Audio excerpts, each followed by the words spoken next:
Welcome, everybody, to another episode of the Perceptive Podcast here on Game Wisdom, where we examine the art and science of games.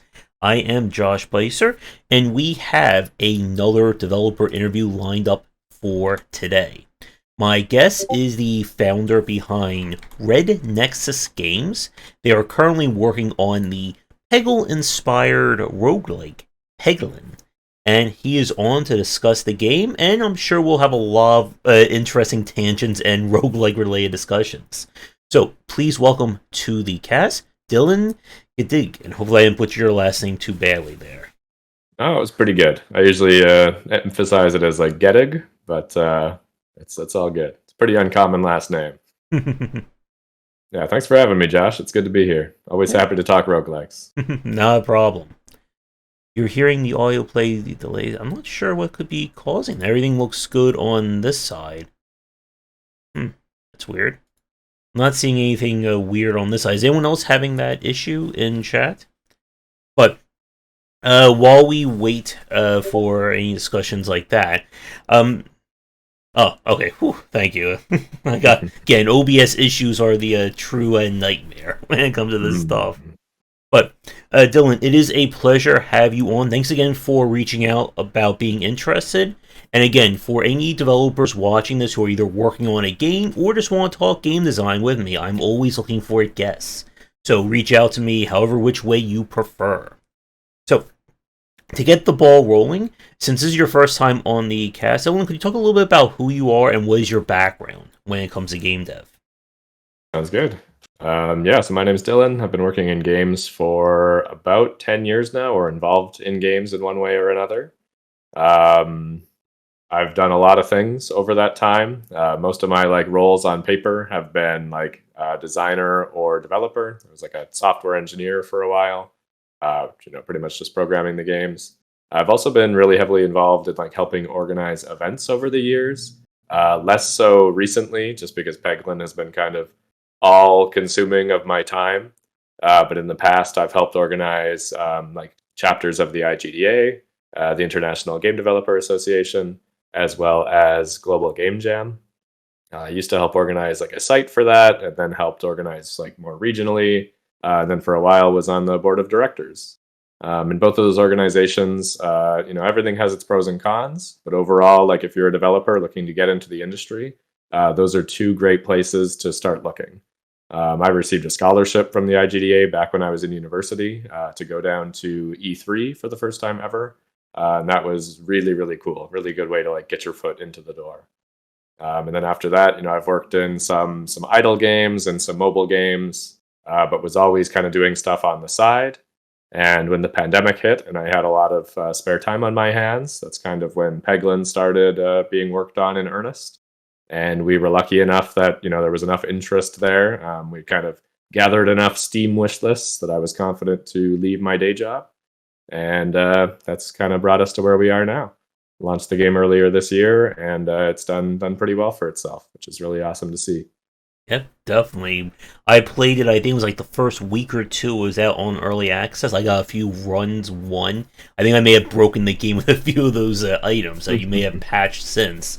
And definitely looking forward to playing it more when it hits 1.0. Because I always find the problem for me with roguelikes, and even city builder games that are in early access, is I play too much of it in early access, and then I'm just completely burned out on it by the time it actually is released. Yeah, we've definitely heard some of that from the early access feedback as well. The only kind of part is that things are changing pretty quickly. Mm-hmm. Not necessarily with the run itself or the enemies that you encounter and everything, but we just added a big new shop update, which fundamentally changed how you collect and upgrade orbs. And the first couple of days, the feedback was so negative, and our reviews tanked. And then I think people kind of came around and were like, oh, this is, actually a quite friendly update where I get much more control over my build now. I can gain more power than I could previously, because before you could only add one orb after every battle. Now you can add as many as you have the cash for and upgrade as many as you have the cash for. And we've seen those reviews turn right around after a few days, which was really nice to see. It's always scary. That's one of the downsides of early access, is that you've got this kind of blueprint in your head of what the whole game is going to look like. But if you go into early access too early, you're putting big chunks of that out there that might change. That people have bought the game as it stands, and it's hard to like communicate and sell the rest of that blueprint while the game is actively in development. Mm-hmm. And especially for a roguelike style game where any tweak to the base elements or the base components can radically change the run or change how the run goes.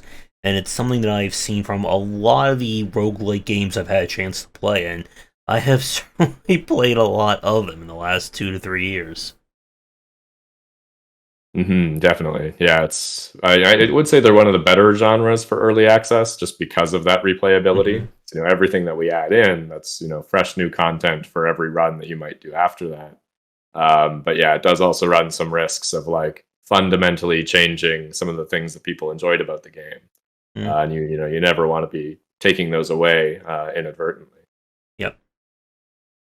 And for anyone watching us, if you do have any questions for Dylan about Peglin, roguelikes, or anything, let us know in the chat and we'll get to them as they show up. I guess as a quick tangent, what chapter of the IGDA did you actually like run or manage?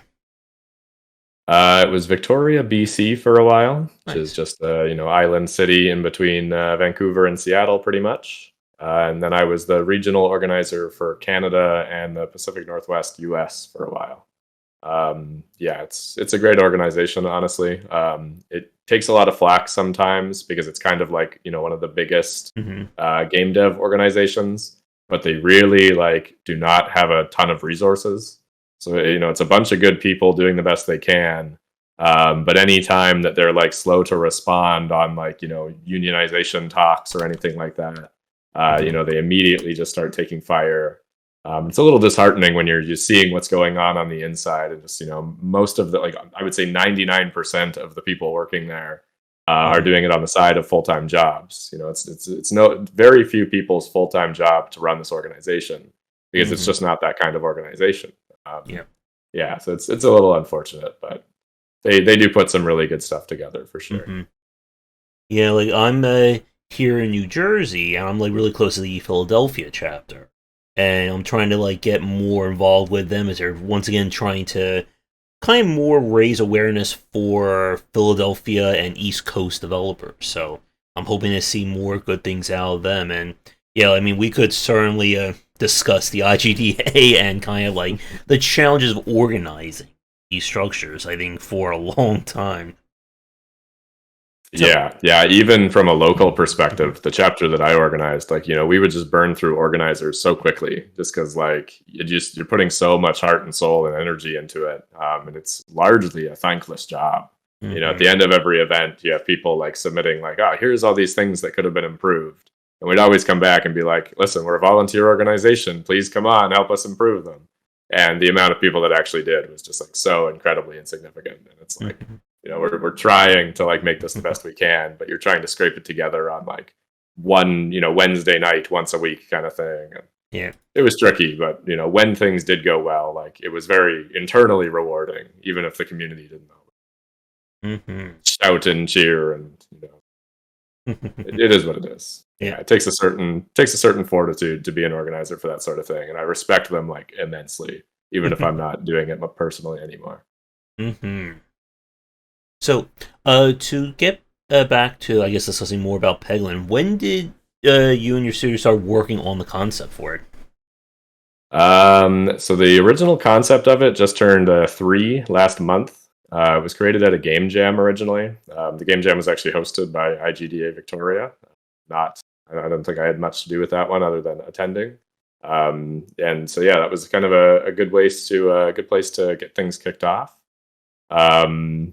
And then we kind of shelved it for a little while. Like we knew it was kind of a fun idea, fun concept, but we were all working on like other main side projects at the time. And we threw it up on itch.io to make it playable for people. It had pretty good reception at the jam. And it really wasn't until like people from itch like continuously reached out, being like, "Are you going to make more levels to this? Like, this is a cool prototype. What's going on with it? Like, can I play some more?" And we just like personally on my project, like I was having trouble finding the fun in my side project. I kind of knew that at the end of this like year-long development, there would probably be something good there. But if you contrast that to like something that we whipped up in a weekend, and it's like people are already having fun with it, already wanting more, it was like, okay, it's time to jump ship. So I started working on Peglin more as a side project, and then this all kind of started coming together around like March of 2020, which is when like we here started going into like really strict quarantine lockdown, and so that was when it really became like a full like big side project, big like what the game that we're actually going to like get to a Steam release kind of thing. Our idea was like we're going to be locked in our rooms for a while anyway, might as well like come out of it with something good. Mm-hmm. And it's interesting about how we've seen, I think, over the last few years, a lot of very like unique and original roguelikes coming from indie space. I'm sure a lot of them have come from being like either like very quick and dirty prototypes or even game jam concepts. I was just thinking about games like Ceridian Dice, Backpack Hero, and again, like I could just sit here and just like try and think of all the roguelike and roguelike style games. And it does feel like one of those genres that it can really, I think, as you said a few minutes ago, in terms of early access, that it's a genre that I think can really like show, I guess, like the good and bad of a concept, even if it in its most early form, simply by the fact that it is such a run-focused design. So if you get that kind of flow the run, in your very first version, you can, expand on that, you can make that better. And then conversely, if the first, impression of the game or the first run is just not working out, it's very hard, I see, for some games to kind of turn that around and improve on it.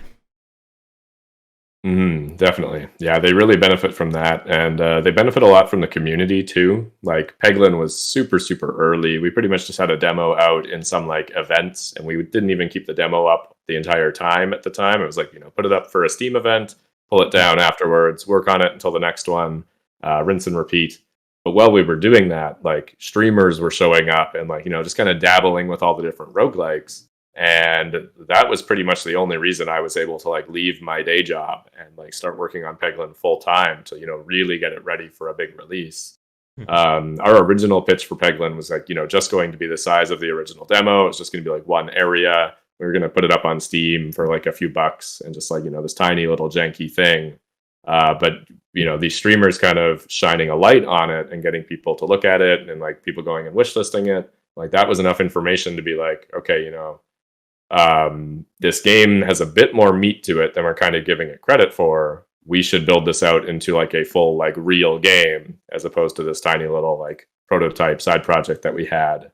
And thankfully, because we took so much inspiration from games like Slay the Spire and Monster Train and these other like act-based roguelikes, they kind of gave us a template for like what kind of scope we could aim for, because nobody on the team had like shipped a roguelike before. So having those like things to look at and reference was really, really helpful. Mm-hmm. And with kind of like the original prototype, the original game jam, the concept of kind of combining like the Peggle or Pachinko style gameplay with a roguelike, has that like kind of been there since day one, or was that like expanded on once you started to work on it in full? Yeah, so in the original game jam, which was just like us hacking away on this thing over a weekend, we had like the full battle loop. It's really rough around the edges. The physics are worse than they are now. It's only one battle and then the game ends. But that like original battle concept was like there from day one kind of thing. And it was actually originally supposed to be more like brick breakery esque, but the theme of the jam was fall. So we kind of inverted it and used gravity instead. And then it just turned out that bouncing on like round pegs was way more interesting than bouncing on square pegs.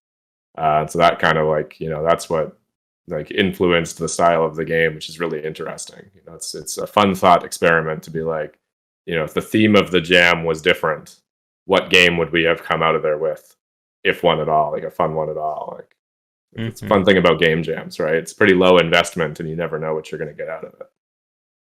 Yep, and I mean, again, I think everyone here remembers Super Hot and how much that blew up after its game jam. What was it?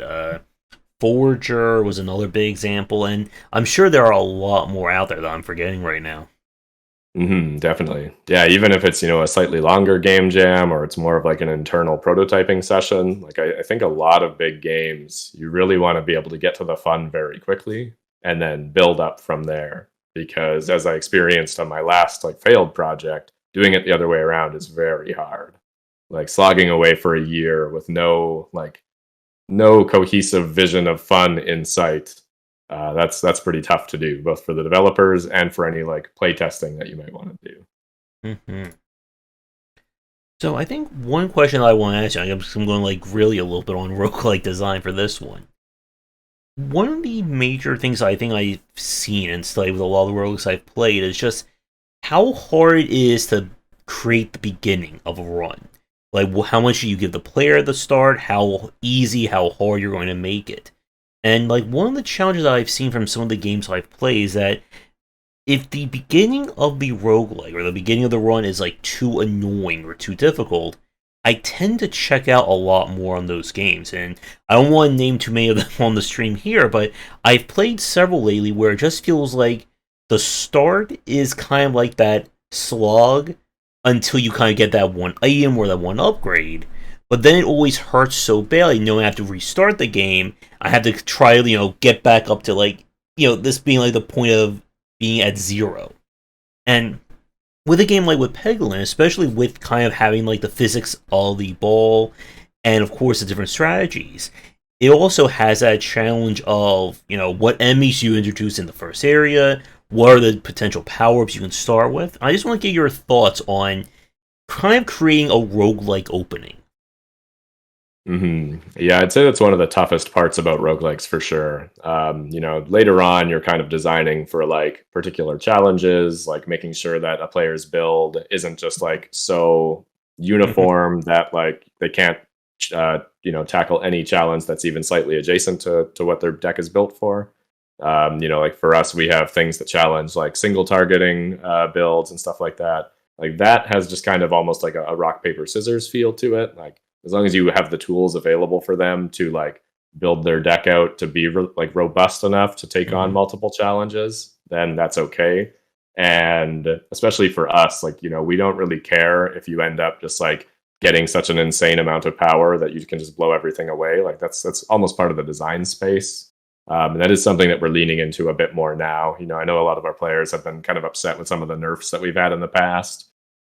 Pretty much the only time we nerf things now is like if it's causing damage overflow, just because like you just can't design a good challenge when the damage ranges are from 0 to 4 billion. Like it's just not going to work.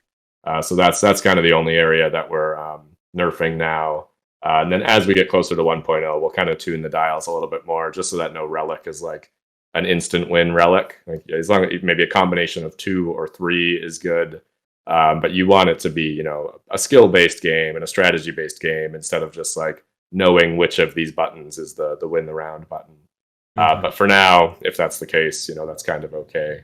But yeah, the early game, that is really tough because the players will experience it so often. A lot of times runs will end at the end of the forest, and so now you're just playing the forest again back to back in Peglin. That's our Act 1.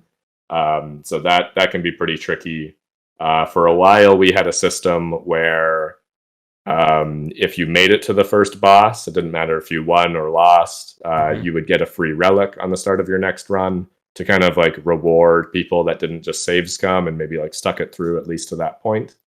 But we found that like the negative feeling of like starting a run and not having a relic was just worse than the potential good feeling of like earning that relic. Because that was one thing that like could potentially set your run like quite far apart from the previous one. Especially without us having classes. Like once we have classes implemented, then you can kind of like change up your playstyle and have like a fresher start. But with just the one right now and everything pretty uniform, that was a pretty big challenge for us. So we just eventually threw up our hands and we're like, okay, you get to choose a relic at the start of every run. Like that's just makes things a little easier, sure, but it also makes things more interesting and allows players to kind of speed through those areas a bit more. And then the other thing that we did in Peglin specifically is a lot of those first battles are almost just kind of puzzles more so than anything else. And once you know kind of how to unlock the bombs and just like detonate everything, you can just kind of fly through some of them. And that was one negative change to our currency update. So we had to kind of like change things up a little bit more. But on the flip side of it, there is more things to do now because how our currency works, for those that don't know, is like, Peglin is kind of Peggle inspired. You've got a pegboard. Coins get dropped onto random pegs, and clearing those now earns you money. So obviously, if you blow away a fight too quickly, you're not going to have spent enough time to collect enough coins during that battle. So we did have to kind of change things up, and so I think that's part of where some of that original negative sentiment came from. Was like, oh, I'm just used to like bombing everything right off the bat. Now I'm not getting enough money. So yeah, those are kind of some of the ways that we address that. Is like, have them be kind of more puzzles, and then later on kind of introduce like, so that you're not just making the same shots every time. You're kind of strategizing a little bit earlier to try and get that gold.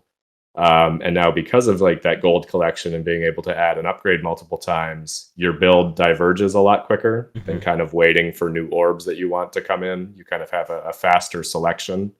So yeah, it's an interesting question for sure. Something that we've thought about a lot, and something that we'll continue to work on like as we get closer to 1.0 for sure. And add classes and some of the unique mechanics that will come from that, and other things like that. Yep. And as a somewhat of a side question, in terms of the physics model for Peglin, is it using kind of like a realistic physics for how the ball will behave against the various pegs, or is it more of it like a arcade or abstracted physics? It's definitely, it is using like a realistic physics system. It's using like the same physics system that you would use for like physics-based games. We have like tuned and tweaked, and it's better than it originally was. But we wanted it to be a little bit floatier than other games in our genre, just to allow more time for like unique abilities to take place and everything.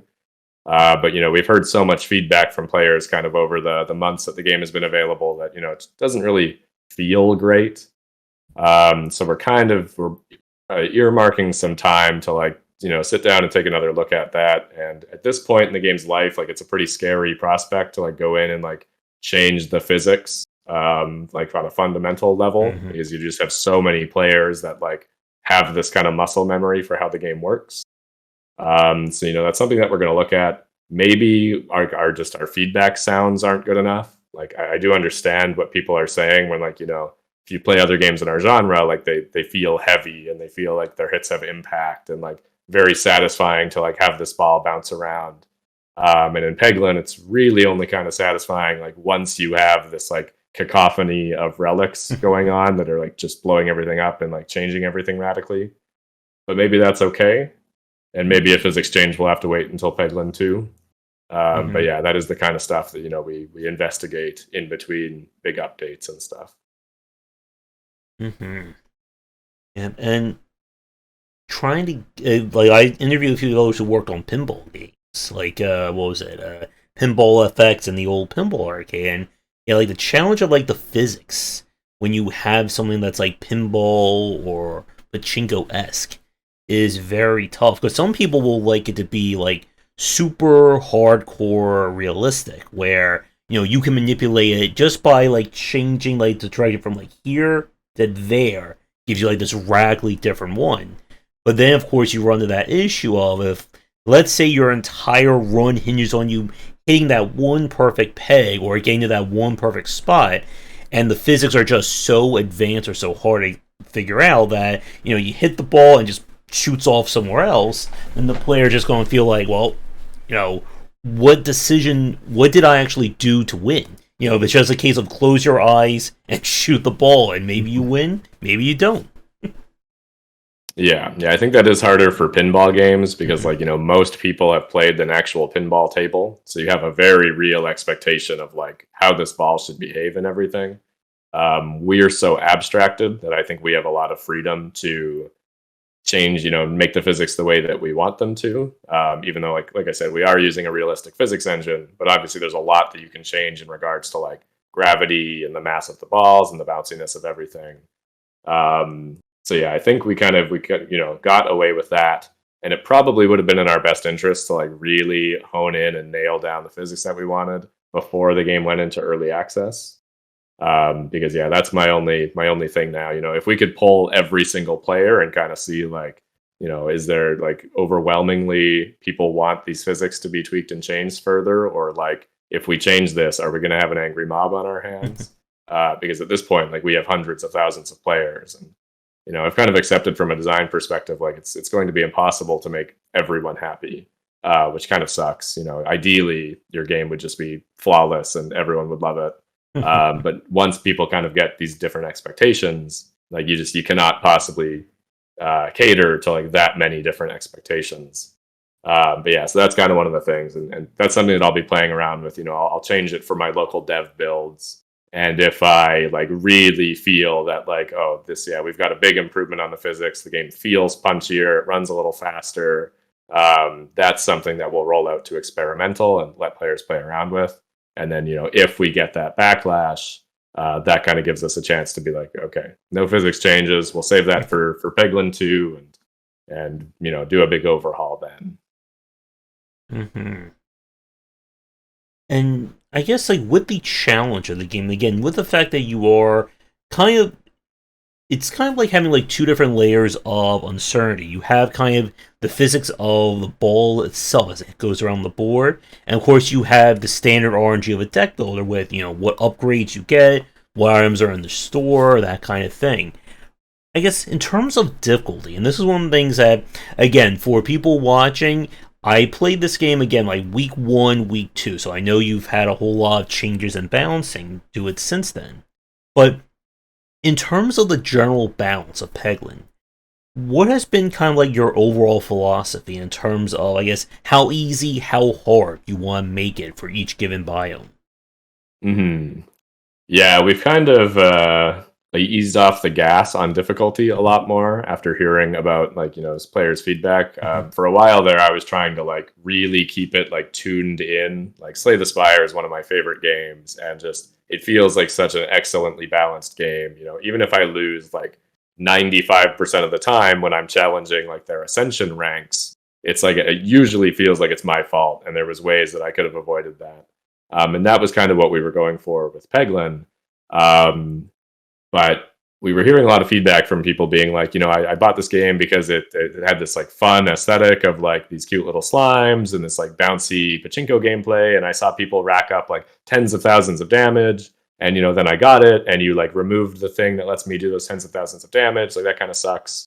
And, there's like, it's for a lot of people, it's just like a game that they just want to like play to relax. They don't necessarily want like this hardcore in-depth strategy game. And that's totally okay. There's nothing wrong with that. We've kind of built a framework for that sort of thing.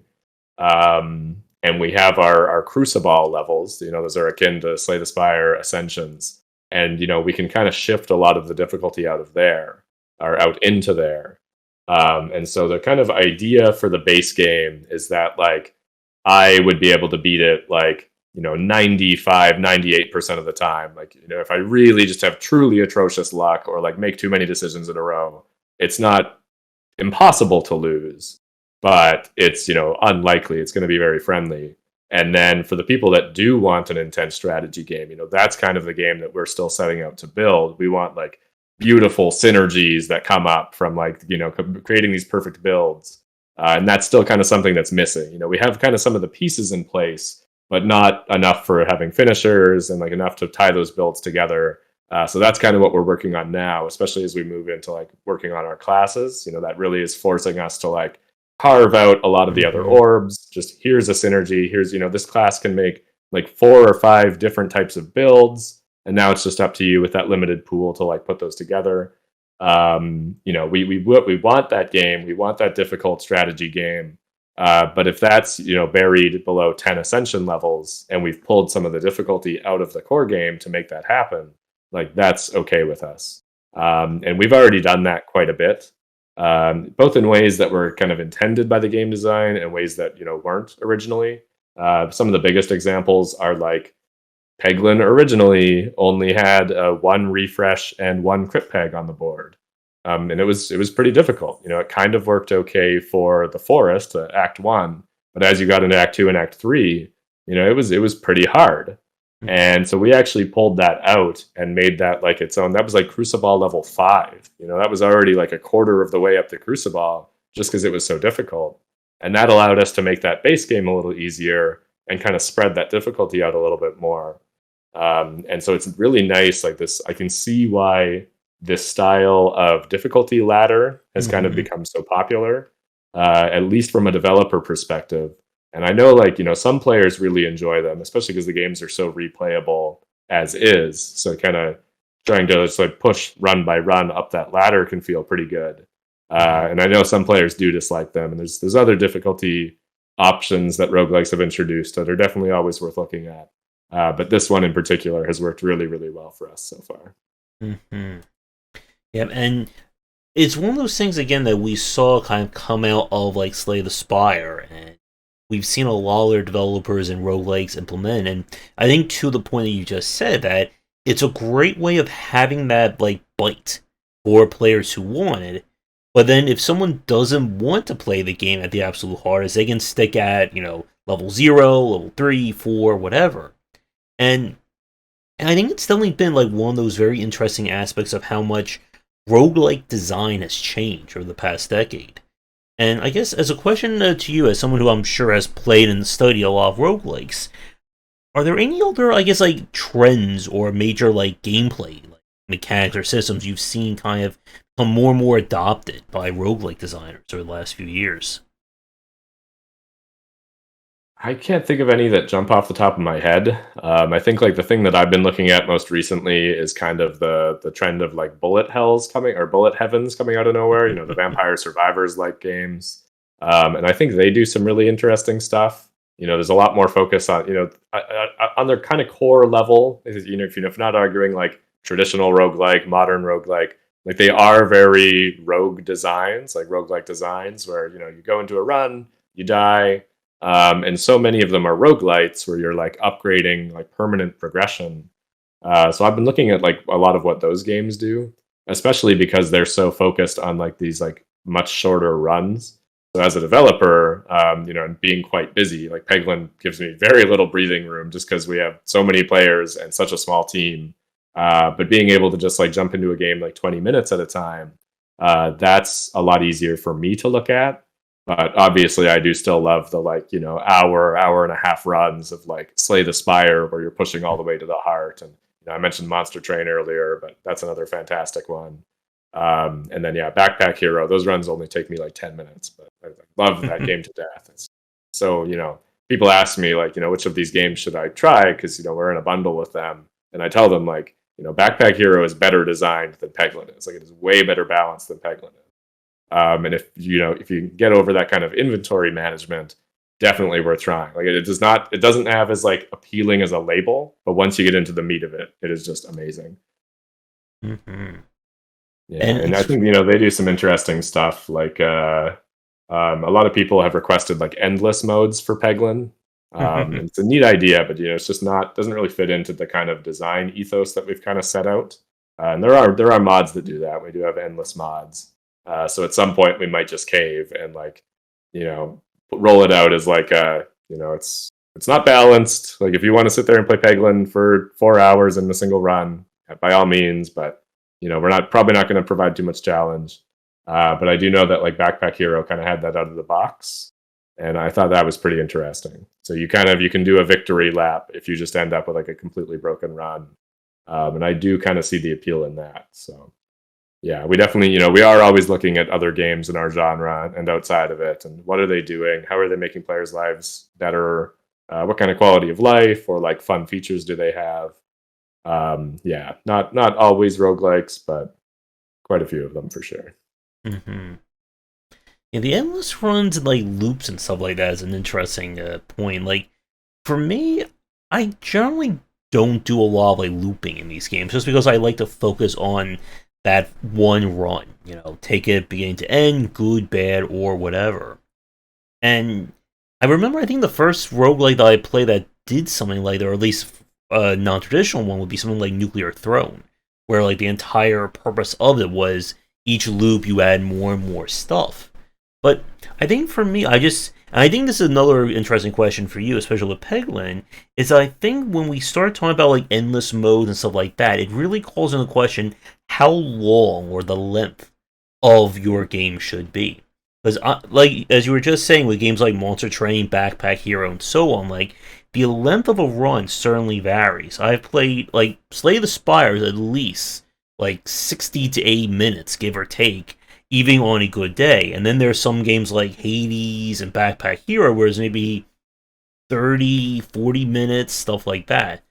I think for me, I always prefer roguelikes where the run is on the shorter side compared to being on the longer. What about you?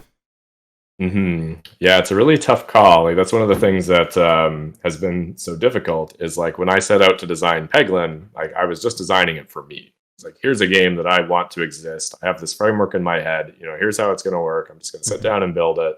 And I wasn't really expecting players to play it. You know, I wasn't really expecting people to find it and join on. Like, you know, I was working a full time job. It was a side project just to keep myself sane when things were locked down.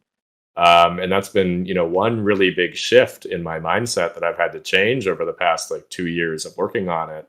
Has been like, you know, you can still design the game that you set out to design, but you're also designing this game for a lot of other people now. And you have to keep a close eye on feedback. You know, if things like an endless mode are like overwhelmingly requested and the mod isn't like sating all of those players, you know, that's kind of something that we need to look at as game designers.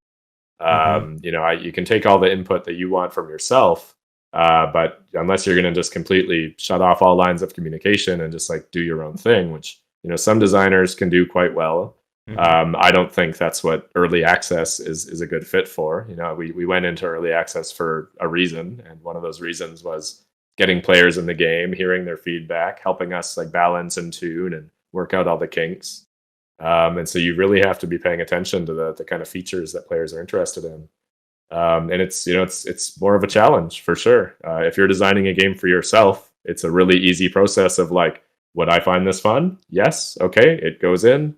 Um, you know, I want the game runs to last around an hour. I think that's like a perfect amount of time to like sit down, hammer out a game. I either win or I lose. Either way, it's like, you know, that's it. And similar to, you know, some of the things that we found with, you know, the difficulty, the base level of the difficulty, how we wanted to bring that down to allow players to have this as like just a nice chill game where they can come in, collect fun relics, blow things away, which, you know, again, wasn't really the game that I was setting out to build.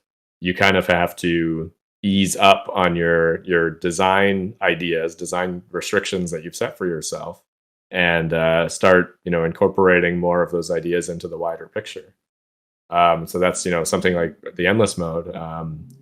If it's requested enough, you know, that's definitely something that we'll look at. It might come after the kind of 1.0 idea of the complete game that's in our head. But if it's requested enough, you know, that's definitely something that we'll look at. And having the feedback from players, especially in a roguelike, is very important. Because as you said, as we talked about, that so much of, you know, how much the game's balance can change really comes from the player base. If, you know, people want a hardcore experience and they're complaining it's too easy, just as if people are wanting an easy experience and it's too hard, that's something you need to really look at. And you also, as you just said, like as a developer, you kind of never really know entirely what your market or your consumer base is going to be. You may design your game around, you know, hardcore platforming or extreme first-person shooters, and you may get people who've never touched that genre before. Conversely, you may try to build a casual game, and maybe people want that kind of hardcore edge to it. We definitely saw some of that for sure. You know, and for a while we'd kind of toyed around with the idea of this being like baby's first roguelike, kind of, you know, dipping things down, putting it in players' hands, like, you know, my mom and my grandma, who are not typical gamers, but can look at the Pachinko and be like, hey, bouncing stuff around on here is fun. You know, how do you introduce them to the concept of like a roguelike? And, you know, some really interesting things in that. Thankfully, our game is so arcadey that like it kind of naturally lent into that a little bit. Hmm. Especially with people in that generation that were playing arcade games or old Nintendo games, where it's like, I died, I start from the beginning, I understand this. As long as that beginning is fun and bouncy and I get those same feelings going through, they don't really mind that reset. But we definitely had a lot of players finding the game, loving, it's been a long time since there's been like a real PC Peggle game. They were coming at it for that aspect. And, I think they would have much preferred it to be like an RPG or almost similar in design to like an idle game where like you're constantly progressing and you're bouncing these balls and earning points. And that's, building something up progressively. And I think there's a space for that game for sure, especially from what we've seen with the reception to Peglin. But that just wasn't what we set out to build. And that things like an endless mode are something that we can tack on later to kind of this idea.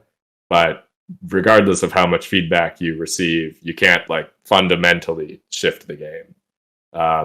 Something to look at for another project down the line potentially, because I could see a lot of fun there for sure. Hmm.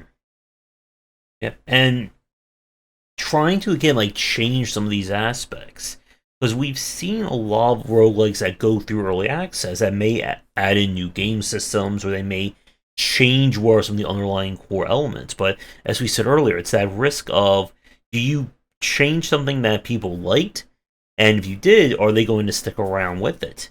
And it's why I think difficulty is such a hard thing to nail down in a roguelike.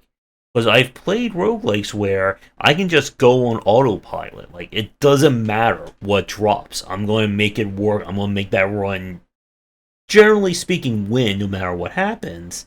And then, like I said, there are some roguelikes where it feels like, well, if on the very first floor I get absolutely nothing good, restart. Like, there's no point in playing because I know I'm not going to be able to kind of recoup that loss. And I think, like, the deck building style in particular, I think, really kind of plays into both of that. Because I'm sure you've, as you mentioned, with Monster Train, Slay the Spire, and so on, that there are a lot of these kinds of games where if I don't have a strategy before I reach in the first biome, that's when it all goes to heck. That the enemies will just be 2 to 3 times more stronger. They'll have more shield, armor, powers, whatever, and I'm still trying to figure out. Okay, all I have are my basic cards or basic whatever unupgraded. How do I make this work? And as you said earlier, with kind of the scaling or the progression curve, that you can't just assume that everyone who plays the game is going to be like, okay, I beat Biome 1, I now can do 800 damage with a single Peglin ball. Your game's too easy, what's wrong with you? Mm-hmm. Yeah, I mean, early on, we definitely got a lot of complaints about the game being too easy. As we add more Crucible levels, that goes down quite a bit because it takes players longer and longer to like defeat the ultimate challenge. But yeah, we also do have a lot of players that haven't particularly played roguelikes before. Maybe the game is recommended to them by Steam, or like, they're not kind of coming from our typical path of like roguelike streamers showing the game, because, those audiences, they know roguelikes. Like that means a lot to them. That has a template that their brain, automatically like just knows. They have a lot of expectations, so they beat the run in like an hour. And they're like, okay, that was fun. What other builds can I get? What challenges do we have that have unlocked from this? Like what is next? But kind of players that come from like more traditional games, they beat the run in an hour and they reach out to us on Twitter or Discord or Steam, and they're like, what the hell? Your game's 1 hour long? What's wrong with you? Like, this is the worst thing I've ever seen. And so it's kind of funny, getting those comments and being like, thankfully we don't have to address them very often, because a lot of the time other people come in and they're like, oh, this is a roguelike.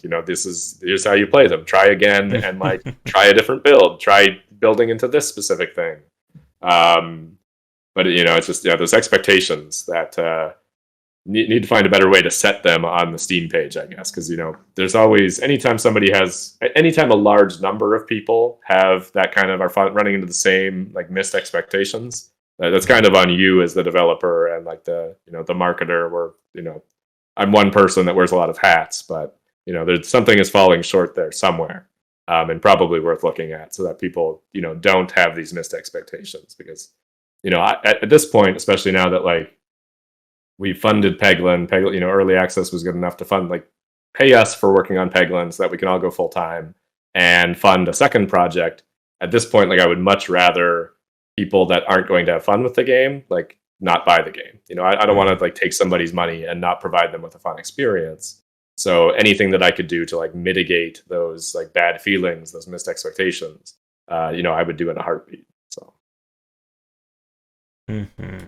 And the whole, what is a roguelike, what is a roguelite kind of, because or even just what is a roguelike in general, like that can spark a lot of debates. And it was one of the reasons why I wrote about roguelike design for one of my design books. Because you have, as you said, there are some people who view a roguelike as just, if I can't get at least 500 different runs out of it, then the game is horrible. Conversely, you have someone who's never played a roguelike and is like, oh, I die and I restart and I'm back to zero. Why should I keep playing this game? Mm-hmm. And it can be quite maddening, I think, to kind of have to walk between these two lines. Because, as you said, like there are people who, you say the words deck building roguelike, they will immediately know what that is, how to play it. They'll get to, whatever ascension level is your max, probably within like a day or two of playing. And then, of course, you have someone who's never touched it, and even like what you consider to be the absolute easiest difficulty, they may never beat it. They may never get a winning run. Mm-hmm.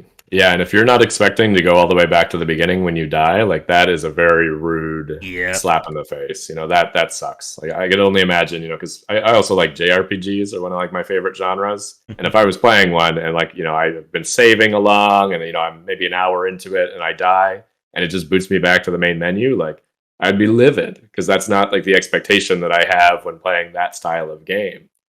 So if this is your first roguelike and you don't know what to expect, that kind of sucks. That is not a fun thing. And that's something that a lot of games are mitigating very well. Things like the Back to the Bullet Heavens, where you die and it's showering you in unlocks and achievements and like making that death like a celebration instead of a punishment. And we would eventually like to get Peglin there, but we kind of it's you could debate whether or not we went into early access too early. And I think for some players, we definitely did. I think there's a lot that we can do to kind of shore up on some of those areas that are providing bad feelings currently. And then for other players, they were thrilled just to like, at the time, they had like 20 hours already in the demo. We were releasing like 3 times as much content and now had like all 3 areas. So like, for those players, it made sense 100% to go into early access that early. For other players, maybe not so much. Mm-hmm. But yeah, we do want to look at some things like, a little bit of roguelite progression, even if it's just like filling out a bestiary, filling out the Pokedex. It's just something that you're building up outside of like this run-to-run gameplay that can kind of communicate to you that like, hey, you did good, you unlocked some stuff, you're learning, like just because you lost, you don't need to feel bad about this, like now you come back in, you try again. Especially in random based games, it's like that player could potentially be playing as well as they possibly can, and it's possible that they were just not really given the tools for a successful run. That's always a possibility. And roguelike players, again, kind of expect that, especially when they don't know what all is out there. They're happy to jump back in and see what else can be put into their deck, see what other relics are available to kind of face those challenges. But yeah, if you're not familiar with roguelikes, then that just doesn't mean anything to you. The game is telling you like you think the game is telling you like, hey, you're bad, like go play something else, and that's really not the case. Yep. And having that like level of unlocks, that's another really good point that I wanted to discuss with you, because again, we've seen very mixed responses to this, and really gets at kind of like the heart of the whole roguelike versus roguelite kind of model. Have you had a chance to play Rogue Legacy 2 this year? I haven't. No, I've played the first one, but I haven't played the second one yet. And like the reason I bring up like Rogue Legacy to me is like the quintessential roguelite. That it's a game that, again, like you could theoretically maybe win on a very level 1 character if you are the god gamer, hard the card to perfection in terms of what you get. But it's not really meant to be like that. It's supposed to be a game where the end is basically when your level of skill gets to the point of what unblocks and progression you've done. And there are people who really like that model. They like that idea, as you just said, that I lost, but now I get all this other great stuff and new perks. And I think that was one of the big things that helped Slay the Spire, was this idea that, hey, you lost, but now we're going to give you more cool cards to play with. You can figure this all out. But there are some people who I think hate that idea that, oh, I have to, die 20 times before I can unlock the one thing that I need to win.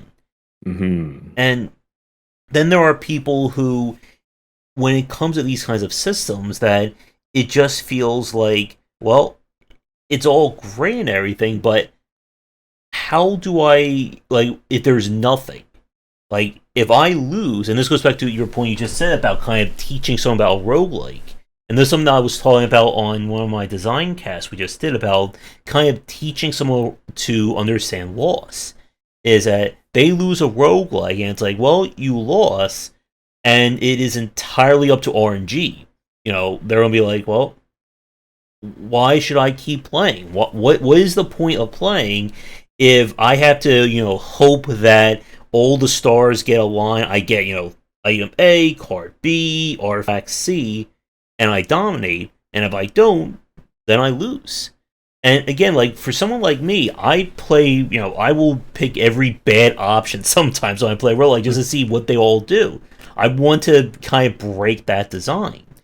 But I also know that I am not the standard, consumer of some of these games sometimes. Mm-hmm. Yeah, a lot of interesting stuff there for sure. When it comes to unlocks, that is extremely divisive, and I feel it on both sides. On one hand, if you can make that death feel like a celebration, and kind of like you said, Slay the Spire, hey, here's some new cards. If it's done in such a way that you wouldn't have needed those cards to win, then I think it feels pretty good. It's like, oh, hey, now my possibility space is bigger. And I think from a developer point of view, a designer point of view, being able to kind of gate some of that content between having players play a few times lets you kind of roll out cards that maybe players wouldn't understand in their first run. Yep. Or maybe wouldn't be very good without the proper synergy that they might have needed to dabble in first. I think that is pretty powerful, and I think there's some really interesting takes for that. And then celebrating that death, rolling stuff out. But you can also celebrate that death without unlocking more power. You can have achievements and cosmetics and a bestiary, things that you're filling out, things that you're progressing that are less tangible isn't quite the right wword, but actual power impactful, in the game. yeah. Yeah, because from the other side, and I have played games like this that just feel very frustrating, where it's you play, maybe your first run lasts half an hour, and then you immediately start unlocking stuff where you're like, that's what I needed. That's the thing that I needed to go through the game. And it really feels like the game is just forcing replayability on you. It's it's not my choice to go through and win or lose. Maybe I just didn't know enough. Maybe I need more to learn. It's no, those pieces are locked behind a door, and you're going to lose 5 times. And especially, in the age of digital refunds, and players for different games, for different reasons, don't always have a lot of faith in developers. And so I think if you've got a roguelike that kind of clocks in at that hour mark, and now they're telling you that to have fun in the game, you need to play twice more, which might be the case if you just need to learn stuff. But if it's actually gated behind mechanics, it can sometimes feel like they're just trying to push you past that refund window. And that is the worst possible feeling in the world, where it's I already gave you some of my money. I've given you my attention for at least an hour. That should be rewarded by a fun time. You shouldn't be locking the actual fun of the game behind a certain amount of grinding. If I wanted that, I would go play JRPGs. There's already game spaces that kind of have that, where for different reasons, the fun is kind of spread out or delayed. Yeah, and I've played a lot of roguelites that have done just that, where it's like, hey, this incredibly powerful dodge maneuver or your ability to heal. Well, you need to unlock that. It's 5 to 6 layers deep in the unlock tree. It may take you a few hours, but you'll get to it eventually. And it is so frustrating in those games.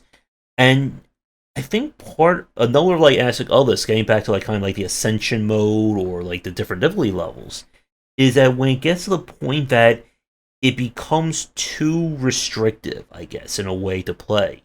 That and I ran into this to some extent with both Slay the Spire and Monster Train, where it feels like some cards were just they did not scale to like the top ascensions. That it was just like, well, if this card only does like 20 points of damage, but now every character has 80% more health, this card is just worthless. And it got very frustrating for me. I kind of felt the same way with Dead Cells when they started removing your ability to heal and they made it more punishing to take damage. That it just felt like it was getting to that point where I was just like, do I still want to like do this at that point? And that was kind of when I dropped that game. Yeah, it's a very interesting point for sure. Yeah, I think again it comes down to kind of setting expectations Mhm. because like Slay the Spire was already a pretty difficult game. I've been playing it for so long. I don't remember how long it took me to get my first win. That was like pretty celebrated. That was exciting. And then as soon as I got into the Ascensions, I kind of went in with the expectations that like, okay, I am going to die a lot. And I kind of mentioned that like 90 to 95% loss rate for me. My highest ascension is up to 14. I haven't even beaten all the Slay the Spire ascensions yet. I probably do a run every week or two just to turn my brain off and like play a game that I know and love. But making like reaching a new ascension level now is like monumental achievement for me. Like deaths mean nothing. I get no negative feelings from Mhm. deaths, but progressing that next level, that's like wonderful. It's one of the best feelings in games, I think. And I think they set their expectations properly, one way or another. But I personally like really like what they're doing. And again, it kind of comes back to how different games do different things and what you have expectations for in roguelikes. Because I've played games where I die and I just get pissed off, and it's like, what is the difference there? It's interesting to think about. Yeah, and it is, I think, a lot of elements of like how you play through that run that really matter. And like I said, going back to like the idea of like where do you start with the run? Like if you start all the way down here and you need to be at least at this have a chance, I just find that to be very punishing. Like that to me is when it feels too much of a punishment to restart the game. I think it's why, like, I know everyone loved the game at Teleglitch. This was like a top-down kind of action roguelite. I think it's gotta be at least 6, 7 years old at this point. That there are a lot of people who love that game. I just could not get into it because your starting weapon or your starting kit was so cumbersome for me to use. And then, as a complete 180, I play something like the Biome of Isaac, where you have like, like that very kind of like drip feed of Isaac's tear starting attack, and I've lost count the number of runs I've played of that. Or even something like Hades, where, you pick your starting weapon, you get your starting perk, go. Just go and you start out powerful and you get more powerful as you go along. hmm And I guess with Peglin, as you were saying a few minutes ago about having more unlocks or more, not so much carryover, more kind of like persistence of as you unlock more stuff. Besides like having like cosmetics and the bestiary, any other things that you're thinking about implementing? We'll probably put the class system behind an unlock, and that's less to like reward the player or like celebrate that death or punish them for starting the game fresh, and more just to help tutorialize things a little more. If you start this game, there's 4 classes immediately available to play. Like it's just kind of a bit overwhelming. And we have like a text description for each class, but you don't want to spend your first like time reading a whole bunch. The games that kind of over tutorialize can be pretty frustrating, and you just kind of skip through it, and then you kind of feel like it's your fault later for skipping through it and not reading things. Like that's something that we've always tried to avoid. So yeah, we'd probably have those behind unlocks just to like just to tutorialize a bit better. Here's the one class you can play right now. We'll probably unlock a second class right after your first run. So maybe you didn't like that play style. Here, try another one. Just a little less like in your face before things get started. And then other things, yeah. Originally, I wanted it to be very like rogue light-y, where you were actually gaining new power and everything. And the idea was that you could beat the game without the crucible on the base level with everything base that was given to you, and the like unlocks would just kind of help make the crucible levels easier. That was just kind of coming from like my experience with Slay the Spire, where like the things in the later crucible or their ascension levels, like those are quite cool and I want to see those, but I suck too much to regularly to get there consistently. So if I was unlocking like roguelike progression, that might help me like reach those and see those. But whether or not we actually follow that route now is tough to say. Like we are going to introduce our bestiary. It is going to have like some unlocks, probably less tangibly associated with that. But we're still trying to decide if we're going to kind of split the game into like a hard mode and an easy mode, where one kind of has this roguelite progression and then the other is kind of balanced as the game is now.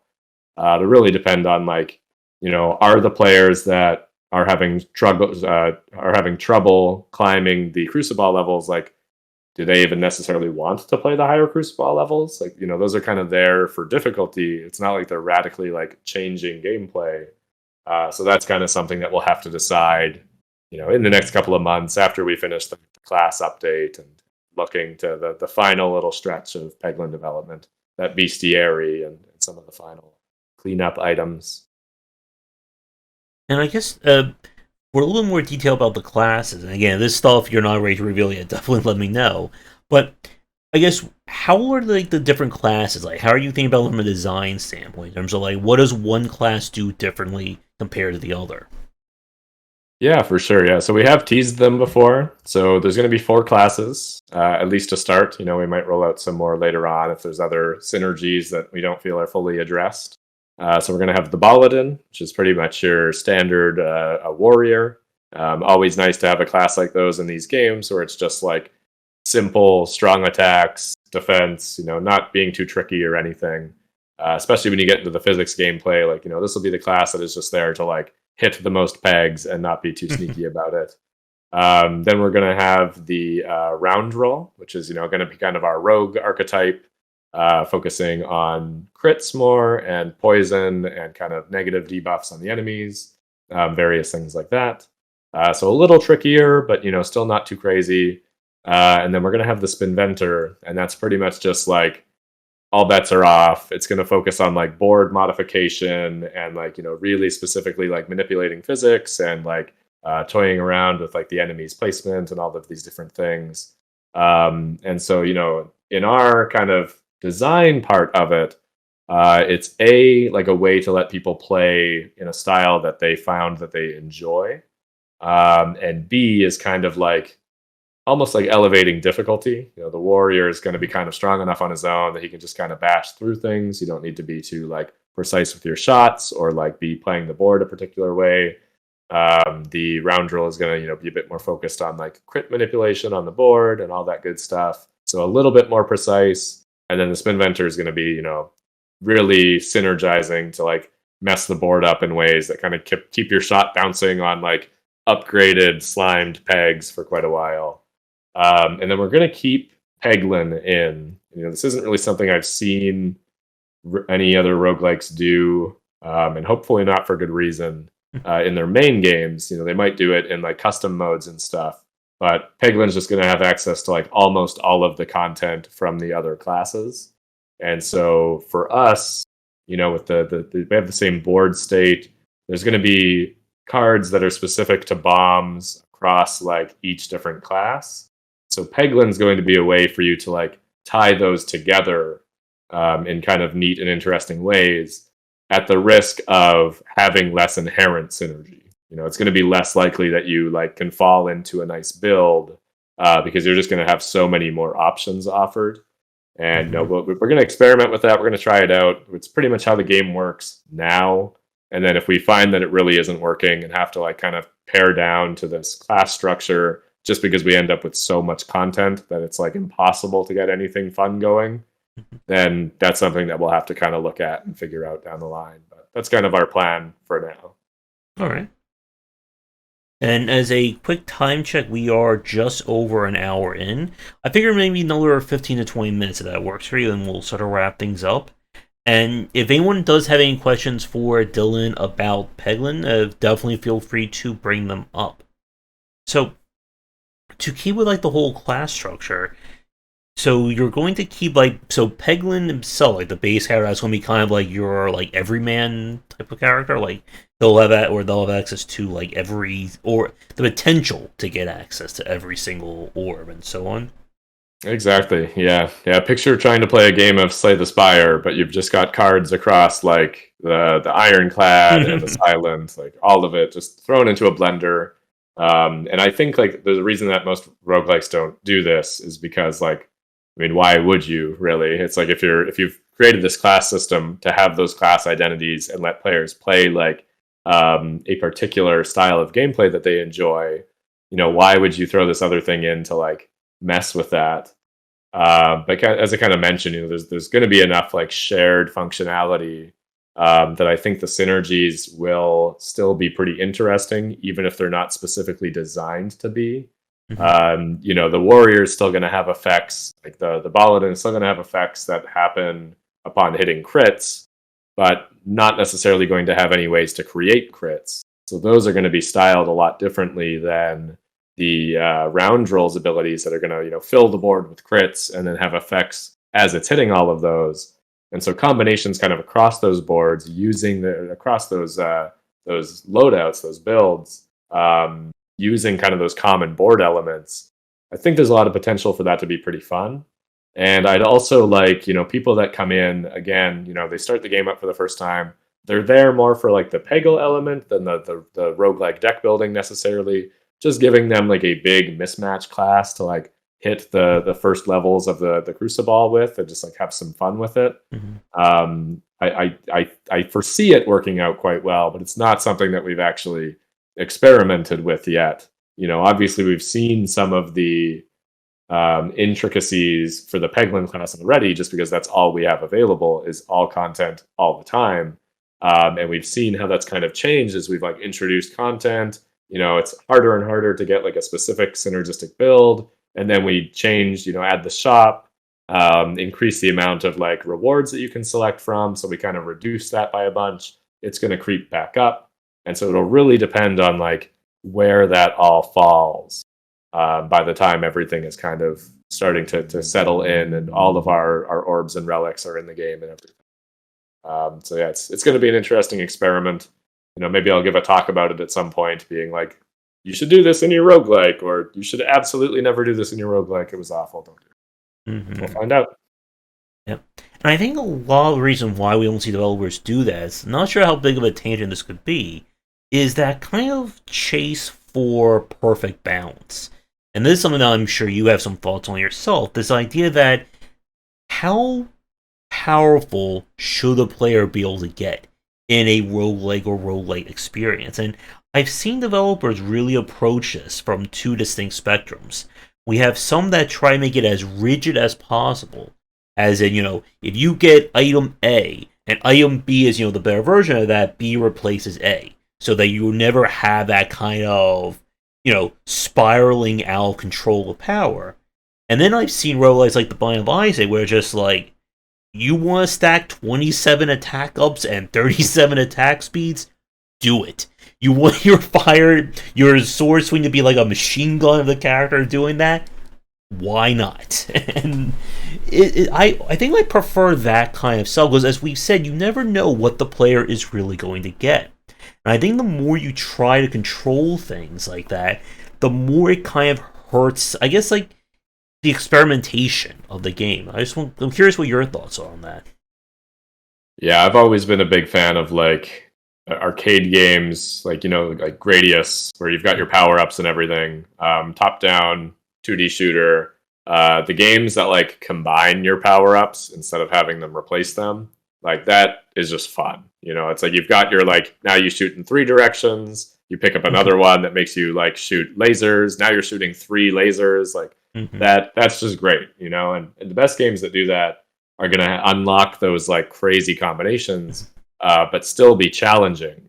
And I think you see that in roguelikes a lot, where like maybe you get like some great combination near the end of Act 1 or at the beginning of Act 2, and you kind of cruise through that act, and then Act 3 comes, and now you're starting to hit some resistance again, but still kind of like feeling very powerful.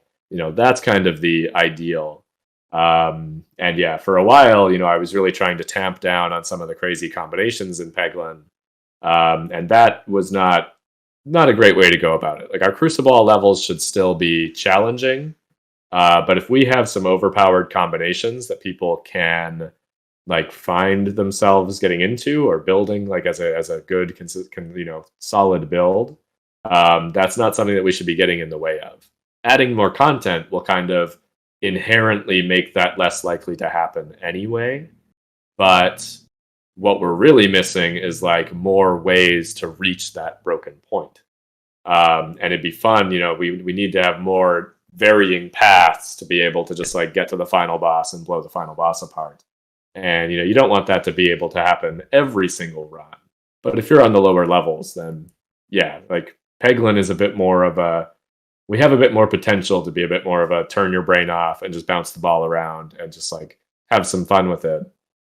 Because our core gameplay loop is maybe a bit more inherently interesting than just like playing a card, right? Like I'm not saying we're better or worse than any of those other games, but we're a bit different, and we need to kind of embrace that instead of trying to shoehorn the game into being a perfectly balanced Slay the Spire-esque game, which is definitely what I was trying to do for a while. And, found out that didn't work, and you live and you learn, and you adjust going forward. And, just as we were talking before we kind of started the stream here, we just crossed into very positive reviews on Steam today, which I'm over the moon about.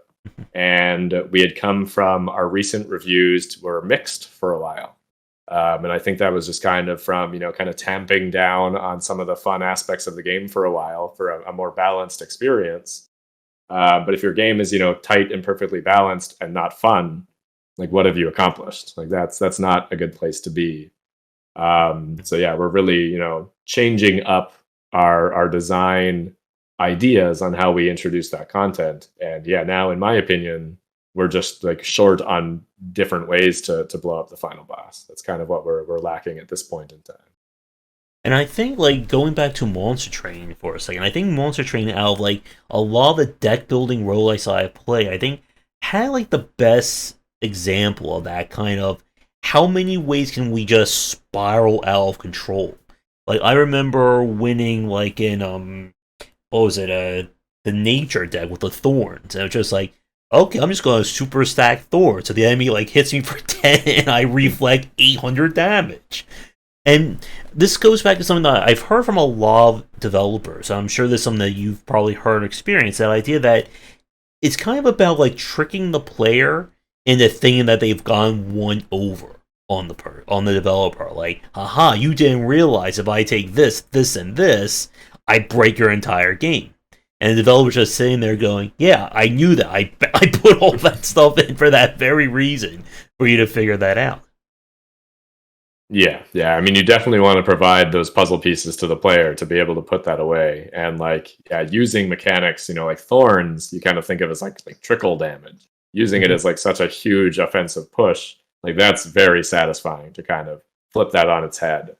Yeah, that's something that the goal for Peglin has always been like by the end of the game, if you've made it to the final boss is almost just a chance to like flex and just explode. Maybe it counters like one particular build, so you might have to pivot in Act 3 to like make sure that you're still going to be good. But by that point, we kind of want you to just be like an absolute powerhouse that just like you push a button and everything explodes. But for a while, my design decisions, the minute to minute, were not really reflecting that. And yeah, looking at Monster Train, and they're like the radical amounts that they scale would have better fit kind of our design. as opposed to something, very tight and smaller like Slay the Spire, because we inherently have such a wide damage range, right? Like, yeah, with our peg-based gameplay, you can either, some shots you'll hit literally 0 pegs, and other shots you'll hit like 300. And so Mhm. trying to design like in that space, really need to like take a step back and like account for that wild range, and then provide ways that, either, you know, they can pull that up so that if you hit nothing, like here's some things that are going to help you get through that. And if you hit 300, like, obviously you're just going to blow everything away because you've done that damage anyway. So finding, ways to kind of reconcile that from the game's perspective, and newer players that might hit 1 to 2 pegs more frequently, they should have some tools in their arsenal to like still be pulling some damage out of their hat. Mhm. Yep, and of course, like keeping with the uh, Pachinko, like pinball kind of motif, like when we talk about these kind of like spiky moments, of course, the one that always comes to my mind is multi-ball. I know that is one of the many items or one of the many Peggle style balls you have in the game, and it is like again, like what you said, it's like trying to have these very punchy moments in your roguelike or your roguelite. I think really gets someone interested in playing. That idea, like in a Slay the Spire or Monster Train, you get that crazy combination, or in a Buying Up Isaac when you get something like what was it, a super Doctor Fetus, or like just like a screen clearly just walk into the room and everything just poops, they're dead instantly. And it's like it kind of is that excitement of, again, you never know what you're actually going to get in that run, and you're always trying to chase like what crazy thing can I do with these various tools. Definitely. I think that's one of the most fun parts of roguelikes, right? Like, Hmm. yeah, we didn't really talk about this, but originally, when we made Peglin, I mentioned that at the end of the game jam, we had like the battle system in place. The plan after that was to look at like puzzle quests and make it like more of an RPG that, be smaller because we're a small team, so maybe between 5 to 8 hours. And we were already looking, some of the relics we wanted, some of the abilities we wanted, and we were like, balancing this game over the course of 8 hours is going to be a nightmare because you want to provide these fun powers, you want to allow the player to combine them and just like detonate a whole screen. Hmm. There's shots in Peglin that last like more than 10 minutes, which is crazy. And probably we try to tamp that down a little bit too, because it's super fun the first time it happens. And then after you see it for like the 10th time, you're like, you are sucking away my life. End the shot. Just stop doing this. It's dead Um, already. it's dead. Exactly. It's dead already. Just let it die. So that's something that we've kind of like we're looking at, but yeah, trying to like provide these tools, provide these fun moments over the course of like an 8-hour RPG, just like was not looking very feasible. And we were like, okay, well, what other kind of styles of gameplay would allow us to do that? And a roguelike was perfect because it's like, you give the player all the power in the world. By the end of it, they're just like a nuclear bomb button. Boom, everything's done. And then there's inherently a structure in place to like claw that back. It's like the run is over. You won. Good job. Like now, if you want to do it again, like you better like try and get those same tools, and the RNG is going to fight against you. And yeah, that was kind of a core design decision. Was like we want to let the player just become ridiculously powerful, and trying to balance that over like a longer period of time just it would not have made for a very fun experience. You'd either slog your way through, or you would just be blasting everything through and just like doing the same thing for 8 hours straight, which loses luster very quickly. Hmm. Yep. And a question came up from Chris in chat. He was curious about what made you decide on the Slay the Spire style map progress for Peglin. Yeah, I think once we decided on it being a roguelike, we were like, okay, what are our favorite roguelikes? Slay the Spire is excellent. Let's take a leaf out of their book. And one thing that people will notice is that our maps aren't as randomly generated as theirs are. Ours are always in the same shape, even though the nodes are still random. And that came about because originally we wanted you to start with just like a blank slate, and you wouldn't know what the map looked like until you had started progressing through it, almost like a fog of war. but it would be persistent from run to run. So, you would unlock everything pretty quickly, but there would just be a little bit of incentive to maybe take a different route if it meant that you were like revealing more of the map. But just after experimenting with it for a little bit, it didn't really work. It wasn't really entertaining. You unlocked everything so quickly anyway, so it was just adding confusion to like your first 3 or 4 runs. But that was originally why it's all one solid thing that we pre-designed. And there's still code in the game to like, it's commented out and everything, it's hidden, but like technically that functionality is all still there. We just decided that it wasn't fun enough to keep around.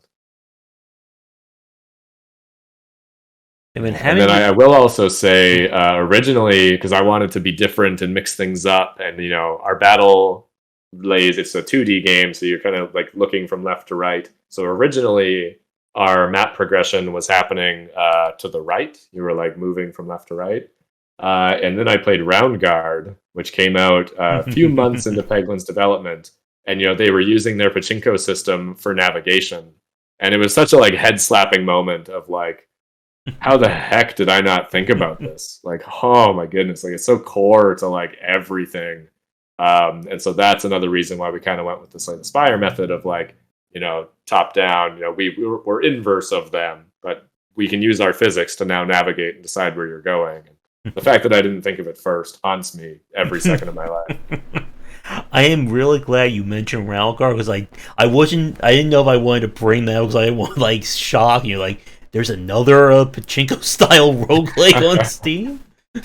Yeah, somebody did after I had been working on it, like full time. I still had a full time job, but it was literally all I was doing outside of work, and I was doing that for about 4 months. And then I think Round Guard came out, and somebody messaged me. They sent it to me. They were like, "Hey, do you know that somebody's like made your game? They're done. They beat you to the punch." And I was so upset. I like tweeted about it, and I was like, "How could this happen to me? Like this is awful." And the devs of Round Guard actually reached out, and they were like, "Hey, like what you're looking on looks cool, or what you're working on looks cool. Like keep up, keep at it. Like there's plenty of room for like this style of game." Like they were so friendly. And we ended up like meeting virtually at like a roguelike celebration. And then it turned out that they were actually like located pretty near us, so we met in person at a few events in Seattle. And they're so lovely. Yeah, if you look on the Peglin Steam page, we are in a bundle with them. And that's worked out really well for all of us. It is, yeah, just excellent. And the fact that they came out when they did, that kind of solved a few design issues that I was maybe grappling with, as well as like being able to play their game and seeing how certain things worked. Like they are very different games, which is interesting when you take the concept of like, a Peggle-like RPG. How different can you be with that? But theirs is much more like action-y. You have like things that you can do while your character is bouncing around on the pegboard. And one of the core design tenets for Peglin has always been like Peglin is a turn-based game. It is more about the strategy and like wherever you aim. Like once you hit that fire button, there's nothing. And we get that complaint semi-frequently, especially from people that come from the pinball side of things, and they're like, I want a nudge. I want to be able to like do something to my ball while it's in midair. Why am I just watching it do things? And it's like, no, that is like a core design tenet. If that kind of gameplay is what you're looking for, like please try Round Guard, because that's might be more up your alley. So it's been really wonderful for us, like having that alternative to point people to as well. And we do like quite frequently see like players hop between our communities. A lot of players have played both games, and a lot of players decide that they like one or the other better. And that is absolutely no skin off my back. Like that is an excellent team, and they deserve all the support in the world. So yeah, and I can see kind of like similar aspects that with like traditional deck builders that you look at a game like Monster Train Slay the Spire. They're both very similar, but they're also vastly different in very specific areas. And it's always good to see that kind of differing aspect of it, because I think a trap a lot of indie developers tend to fall in is the idea of, well, if game A does this, then I need to add it to my game. And then, then someone copies that from game B and then to game C. And it ends up, I think, in a lot of cases, kind of like diluting the uniqueness of these games. And it's why especially for a roguelike or for any one of these kinds of designs, that you really do have to kind of settle on what is your unique selling point for your game. As you said, like, you could have made Peglin far more, interactable. You could have had, bumpers and flippers and all. You already had bumpers, I mean flippers, and kind of like that kind of manipulation. But then you're going to lean into just being another game. And as you said, like, with people who can bounce between the two, you are always going to get someone's going to be like, "Oh, you just ripped off this game," or you're a deck builder with cards, and you just ripped off Slay the Spire. And we just go around that circle. I think what you really have to do is just rip off a lot of games, and then you kind of end up with something unique, right? Like there's a lot that you can point to in Peglin where it's like, this came from this game, this came from this game. But once you start putting those pieces together, you really need to start solving unique problems. And there's a lot of interesting game design that comes out of that, right? Like Peggle has like the purple peg that moves around, and we kind of look at that, and it's like, okay, well, what problem are they trying to solve? They're trying to like prevent each puzzle from being solvable in like the same series of steps. Here's like a bonus thing that you can aim for every turn. Wow, what would work really well with that in like an RPG style is like a critical. You have one crit peg that moves around every turn. If you want that, you're going to have to like make a unique shot. We're very similar to Peggle, but obviously in Peggle you're trying to clear the entire board, or at least all the orange pegs. In Peglin, you really do not want to do that, because now your source of damage is gone. So how do we reconcile that? Well, let's add a refresh peg. Okay, now we've got something that's kind of completely different from Peggle, because in a Peggle shot, you fire and you watch your ball go down, and it's gone. Obviously they have tons of special abilities that mix that up. Like it makes things interesting, and they've done things radically different ways. But with Peglin, you've got that refresh peg in there. Like that really changes up how you approach these pegboard. So from a fundamental level, it's like the mechanics are all there, everything is similar, but how you actually play this game, how these pegboards work, becomes much, much different.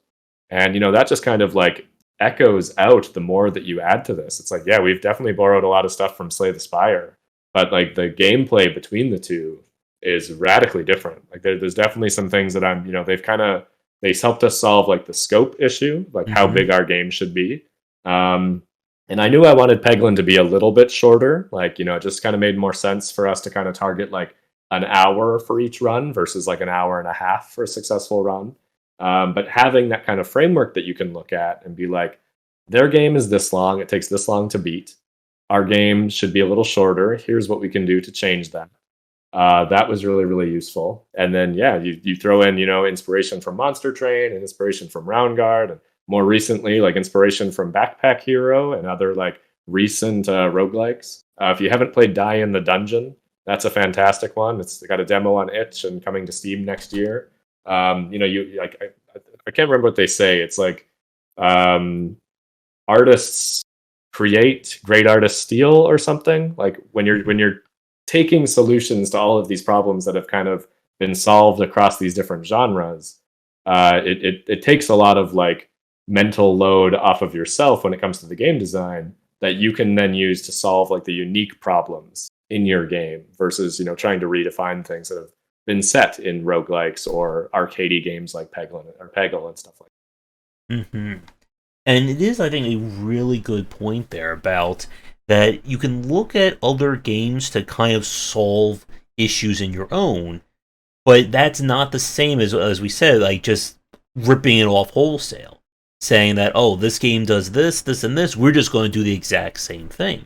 And I think this is, as we said, this is when we get to see like very interesting takes on design. When you already have a good framework by studying these other games, by building your own, but then you can then say, okay, well, if they went in this direction with the mechanics, let's go in this direction. And we've seen, like, especially the deck building roguelike, some very fascinating takes on that design. And yes, they all are still built on that same framework that Slay the Spire popularized, But you can't just sit there and say, "Oh, it just ripped it off." Inscription from last year was one of my favorite games, and I love that game. And it is anything but like playing a Slay the Spire. Definitely. Yeah, it's another one of those things where, you can take most of the same pieces. It's like, here's how you obtain cards, here's where you play cards. They've obviously got a different field than Slay the Spire does. Like little changes like that can change things drastically. And then especially with them, you layer on all the metagaming stuff over top. Like that creates a truly unique experience.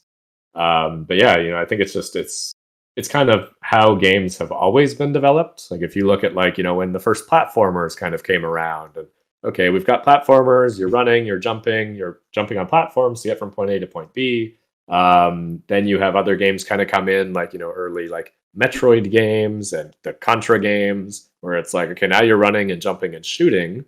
And these are kind of all evolving and taking inspiration from some of the other like top-down 2D shooters. And you just kind of have these like genre evolutions that kind of happen over time. And I think people are kind of right to be a little touchy about theft. It sucks when like a game is taken completely wholesale and just like boom, maybe especially like a lot of times is made worse. A smaller team kind of comes in and is like, I can do this exact thing, and then aren't, and they've kind of misrepresented what you're getting, which I'm really against. But yeah, I think if you're able to just like take solutions to problems from other games, like that's an important thing. And we are all like every game that gets created is kind of laying the framework into some genre or other, right? And we like to muddy the waters all the time, where it's hard to categorize games concretely. But we talked about it a lot earlier. Like, what is a roguelike? How do roguelike players have different expectations? Leaning into those and explaining, if you have a game now that looks like the Slay the Spire map, you get a lot of like built-in expectations from players, which is great. And then now I have to solve the problem of how do we explain to players that aren't familiar with Slay the Spire, which when I was designing the game, it was designed just for me. 100% of our players knew what Slay the Spire was. Now you kind of have to solve some other problems that other games down the road might, borrow from you to kind of solve those same issues. Mm-hmm. And as someone who has played a lot of roguelikes, I can tell you I'm very familiar as well with the Slay the Spire decision tree style map these days. Yeah, it's simple and it solves some problems. That's for sure. And especially once we got the physics navigation in there, it made a lot of sense for us. All right. We have one more question from Chris. I think I have just like one more topic I want to ask you, and then we'll begin to wrap things up. So Chris wanted to know how/when did you feel comfortable with the variety of weapons, styles, pegs, balls, etc. with Peglin?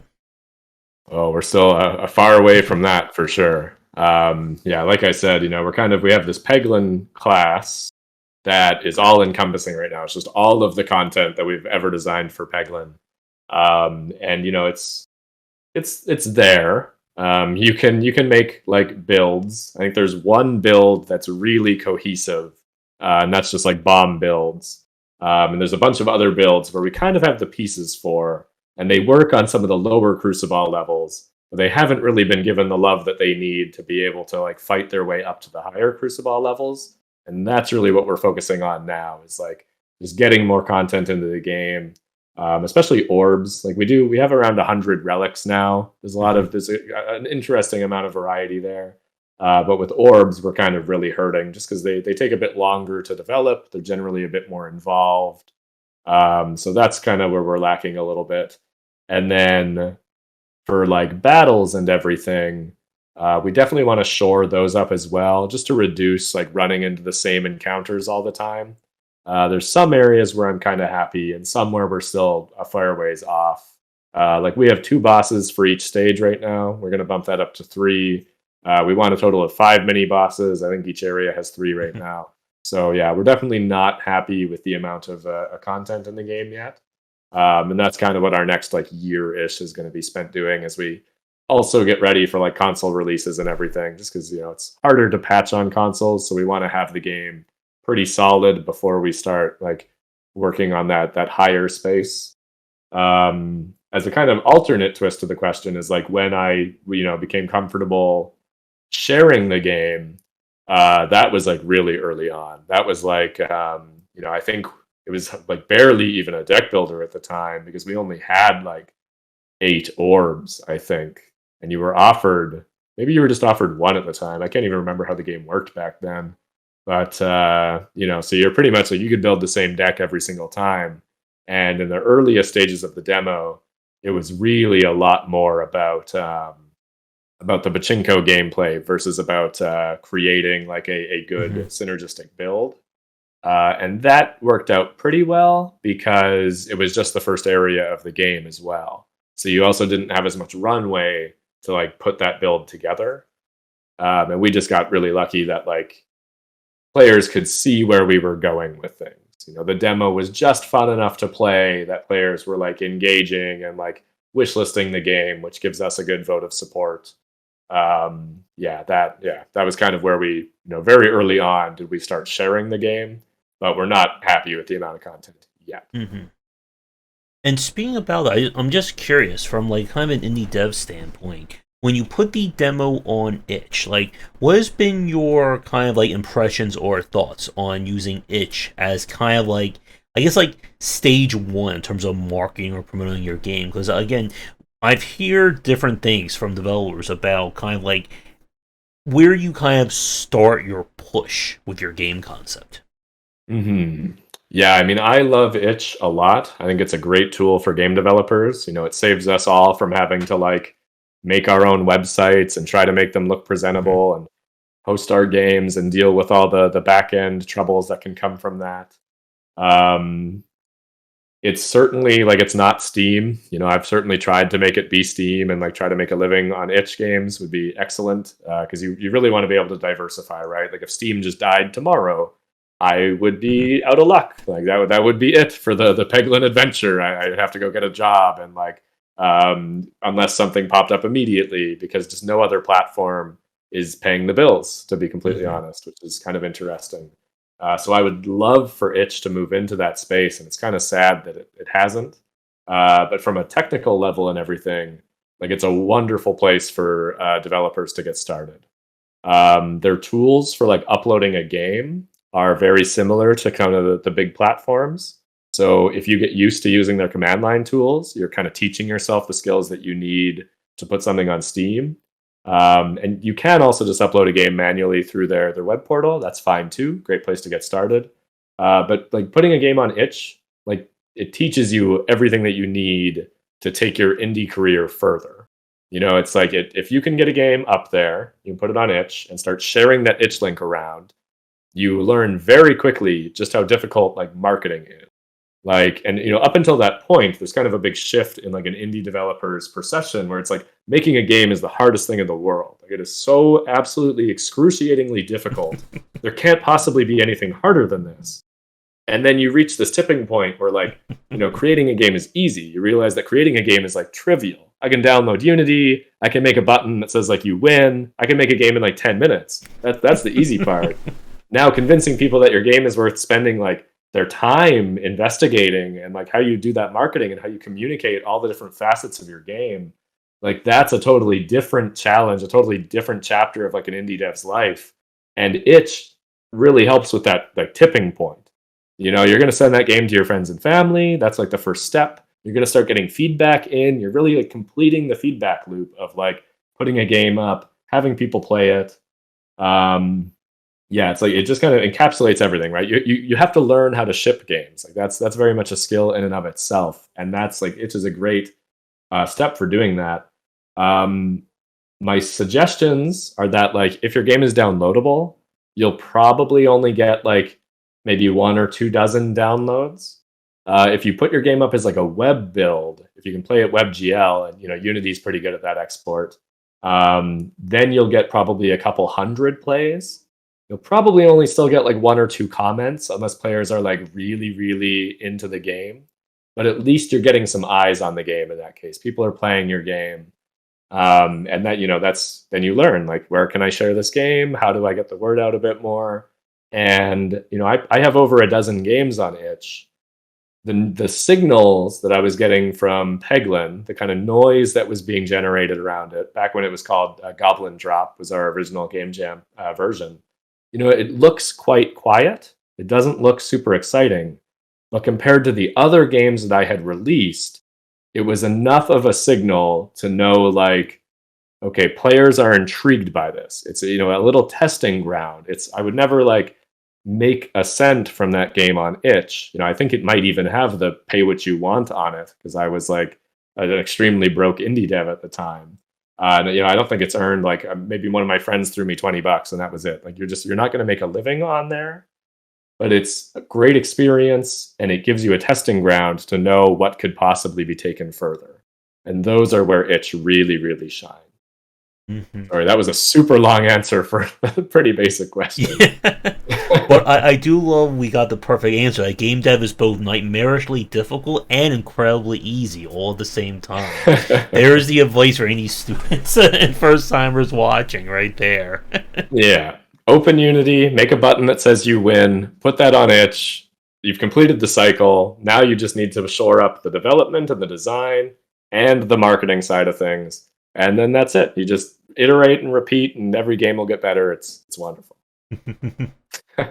And yeah, to your point about having itch as this kind of like test bed for ideas, like a lot of the kind of like underground hit games I played over the last 3 years have all started as kind of like this like weird but maybe not quite finished or very early alpha demo that I saw on itch. Again, like Ceridian Dice, Terra Nil. Oh no, I just forgot a Backpack Hero, of course. That Die in the Dungeon game you mentioned, I played that demo too, and I was like, yes, is it like the most finished version? No, but I was like, there is something here. And again, it's like sometimes just getting that first step forward for an idea is oftentimes very hard. Because we've seen this from a lot of developers, especially like first timers and students, that they'll try and make their first idea I just want to make the everything game. I want to make this my perfect, most ultimate game. And oftentimes those just end up they never get like that core voice or the core gameplay loop down. And as you said with Peglin and doing the game jam, that people were getting into it as a game jam build. And that's when I've said a lot, that you can get someone interested in your game with like barely anything done to aesthetics, nothing has been like really finalized. If they just love messing around with that version, then that is a really good indicator that you have something worth building. Definitely. Yeah, if you go to a game jam, a lot of game jams will have a period at the end to like play each other's games. Mm-hmm. If people are coming over to play your game more than once for a game jam game, that is like a great sign. Yep. And it can be hard to spot the signs until you've done a bunch of them, because everyone is always going to tell you like, this is so fun, you did a great job. Like, especially if they're developers, like building anything in a weekend is like, it honestly is like an amazing feat. Building something fun and playable, like that is really like, that's just amazing. But the response that you'll get from people playing your game is often quite similar. It's like, hey, this is quite cool, this is fun. If they come back to actually play it again, that is like, something good is up. And then yeah, itch is excellent for that. And to players that are watching this, that are, if you're interested in like experimental games, itch is an excellent place to look for that. Especially like horror games, there's a ton on there for whatever reason. And roguelikes, like so many big roguelikes have kind of had their start there. And if you like a game there, like just drop it a comment and be like, this is cool, I'd love to see more. Because that could possibly be the tipping point between that game just like being a prototype or like being actively developed on for. I've been working on Peglin for like 2.5 years full time now. It's crazy. Yep, and again, like this is how you can really test bed unique game systems and mechanics. That you can show someone a very rough and dirty version of your game, but like you said, like if the core gameplay loop is there, like that is the solid aspect of it, and people are engaging with that, then you've kind of won half the battle already. Because we have seen, I know personally for myself, like I have seen games that take years of development, that have gone through multiple early access builds and revisions, and they haven't quite figured out what they want their core gameplay loop to be. And that is like the most damning thing. Like, if you're in early access for like 3 years and you've completely changed your core gameplay loop 4 or 5 times in that period, that will oftentimes not lead to a successful game. Yeah, definitely. It's so easy to just spin your wheels forever. You know, you can always just improve small things or change this system out for that one. And that's another reason why I think shipping is just it's such an important skill to learn, right? Like when we hit the button for Peglin to like launch into early access, it was like almost like any other day because we had been treating our demo as like an open alpha and we were already used to doing like weekly releases. Like, okay, we push the things up to Steam, we know everything that we need to do. The only difference was like hitting the like go live button. But aside from like people actually being able to like support us and like allow us to work on the game full time and spend money on the game, nothing had really changed. Like we had, I think 80,000 players that had played our demo before that. Like we had slowly grown into this thing that we had learned everything that we needed to do to then continue running the game. And if you're not used to kind of doing those releases, doing those pushes, launch day can be like the biggest nightmare of your life. I know quite a few indie devs, and like some of them just like they've spent 3 or 4 years building their dream game. Nobody's ever seen it, and then things go either one of two directions: is like the game explodes and it is successful for them, which is always awesome to see, but they're like super unprepared for it. And they don't have any of the structures in place to like deal with that. Or because they haven't shared the game, they don't have any feedback, they haven't really done any marketing, just whispers, right? Nothing happens. And like that is even more devastating. That's even worse, even though you don't have as much work cut out for yourself. But as we kind of mentioned earlier, like being busy is a good thing. Like it's good to have that pressure and that work and those player expectations to contend with. Oh yes, and it's why a lot of developers we've seen this very wide spectrum of how they treat early access. There are some developers who they wait until the game is like 80 to 90% done, and their early access is maybe 2 months, 6 months. It's just there as kind of like that final test bed. And then we see some developers who they will just the absolute like what we were just describing with the itch demo. They will kind of put that rough itch demo as their Steam early access.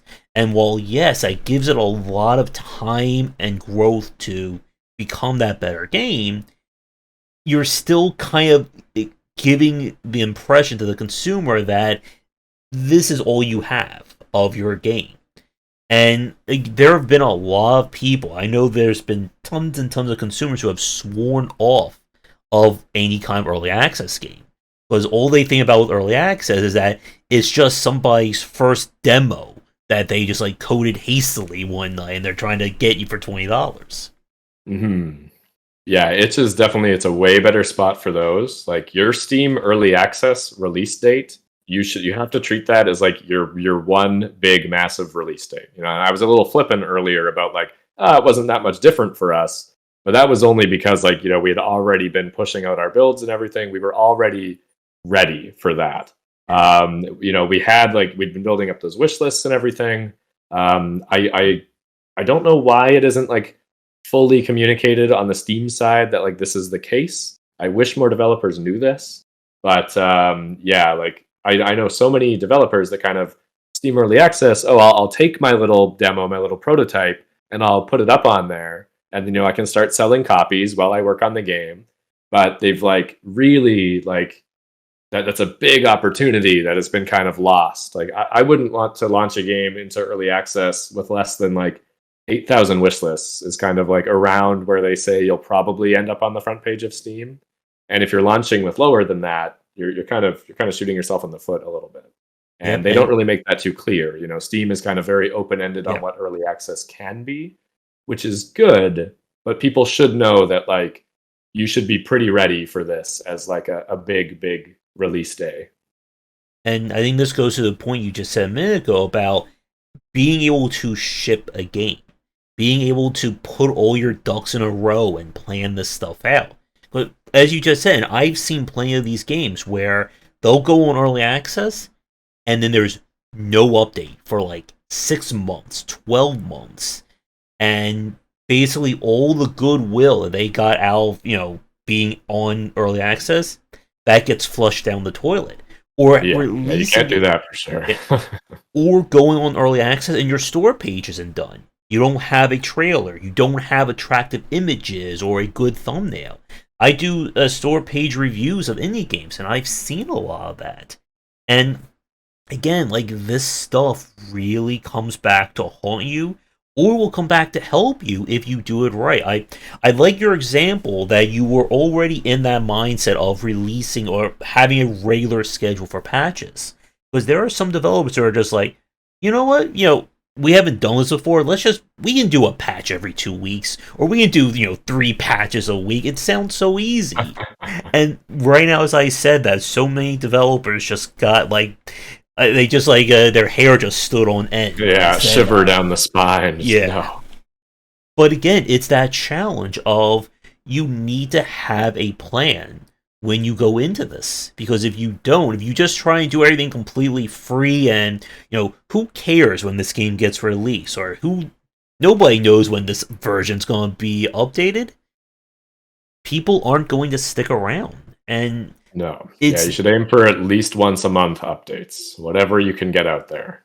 We had one period where we were a month and a half because we were working on a big system, and you could really feel like, people coming in the Steam forums and dead game, like, what is happening? Like, no updates. And, we're trying to keep these people posted, but also spend our time working on the game so that we can get that update out faster.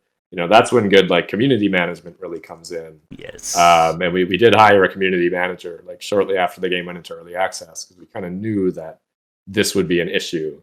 So that definitely helped. But yeah, like, if you can release weekly, like, if you have good version control systems, if you have a good development process, and you can just, like, put out whatever you're working on, like, if you can get some bite-sized content out every week, like, that is ideal, because then it keeps people, like, just checking in, seeing what's new, even if there's small updates for a while.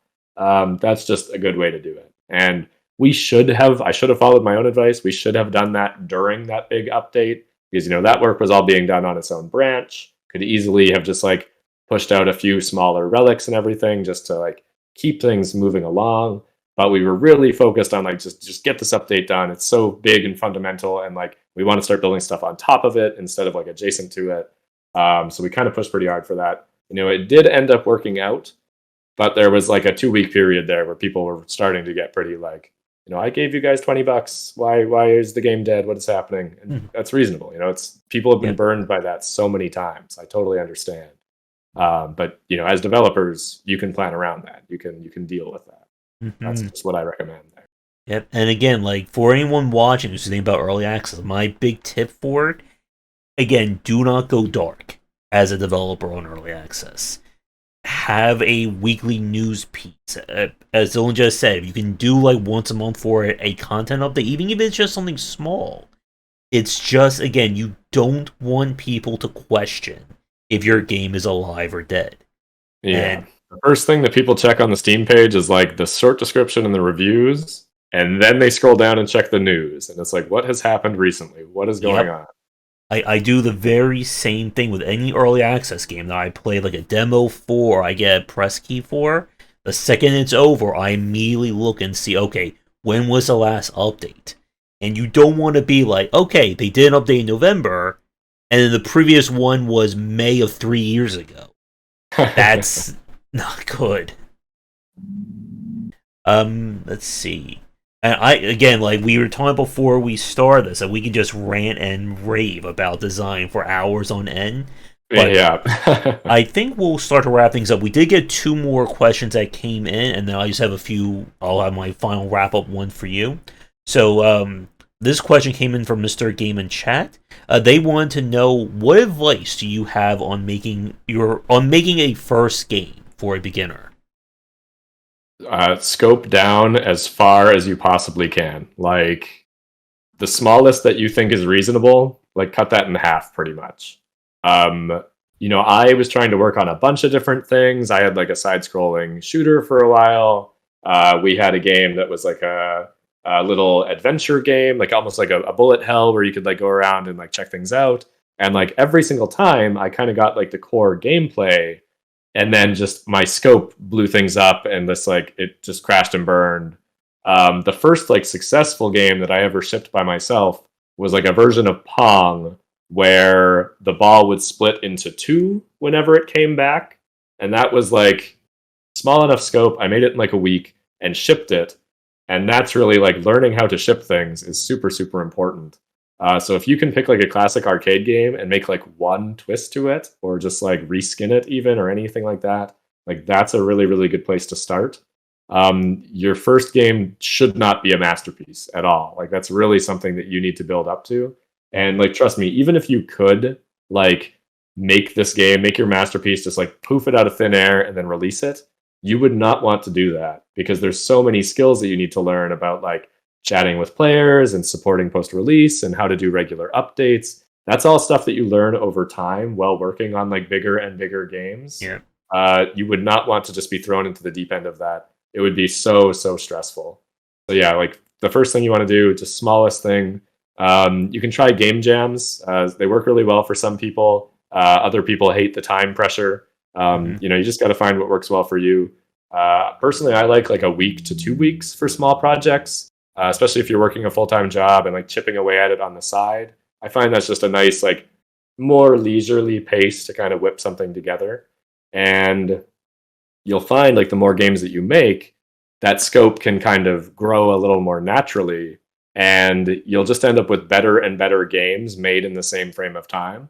And that is a really good feeling. That is like really, really just like bolsters your sense of confidence and like bolsters your skills, like makes you want to make more games. Great way to do it. And again, it also helps when it comes to the management side and the actual release of these games. Knowing, who do I contact for a press release? How do I make the perfect tweet or whatever social media we're going to end up with probably by the end of this year. But again, it's about building up those skills. And the very worst thing I think you can do as a game developer is to go into cave mode. That you never interact with anyone, you never release a game. Because we've seen, and again, I've seen so many games where it just feels like this game feels like it was designed by someone who has had no feedback whatsoever. Like, it's such an insular kind of design that it only appeals to literally that one person. And that's not how you make a really successful game. It's not, again, how you grow as a studio. Definitely. Yeah. Fast iteration time is the name of the game when you're getting started. And later on, honestly. Like it's just a good habit to get into. And then the other question from Chris, we might have kind of like touched on this when we were discussing early access, but I think it's a good one to clarify. How did you know the game was ready for early access? And do you have any advice for someone who's thinking about going on to early access? Yeah, that's a very good question. And we did kind of touch on it a little bit because you could argue that Peglin went into early access too early. Like, I know that's the case for a chunk of our players. It's hard to say like how big, but you definitely hear like, I wish there was more support for this. I wish there was more of this. And on one side, it's like, it's good to be getting that feedback. On the other, like these players would have been happier had they gotten the game when those were already in place. So that's kind of an interesting thing. But for us, we knew because like people were like almost begging us for the game. The demo, like I said, we had 80,000 players. I can't remember how many players had more than 20 hours. I think it was about 6,000 players. And so I was kind of thinking like, these are the players that are going to buy our game on day one. And then the rest of them, we can just like hold off until we get like a 1.0 release. And that's when we'll do like a big release. And, that's just not how things happened. The demo was already pretty popular. The game that we had at that time was 3 times the size of the demo. People were like, they knew that we had finished that content, that we were done that content. And they straight up wanted access to it. And that was when we kind of made the decision of like, hey, let's pick a date. Let's make a plan to get this game out there. And that's, really when we knew.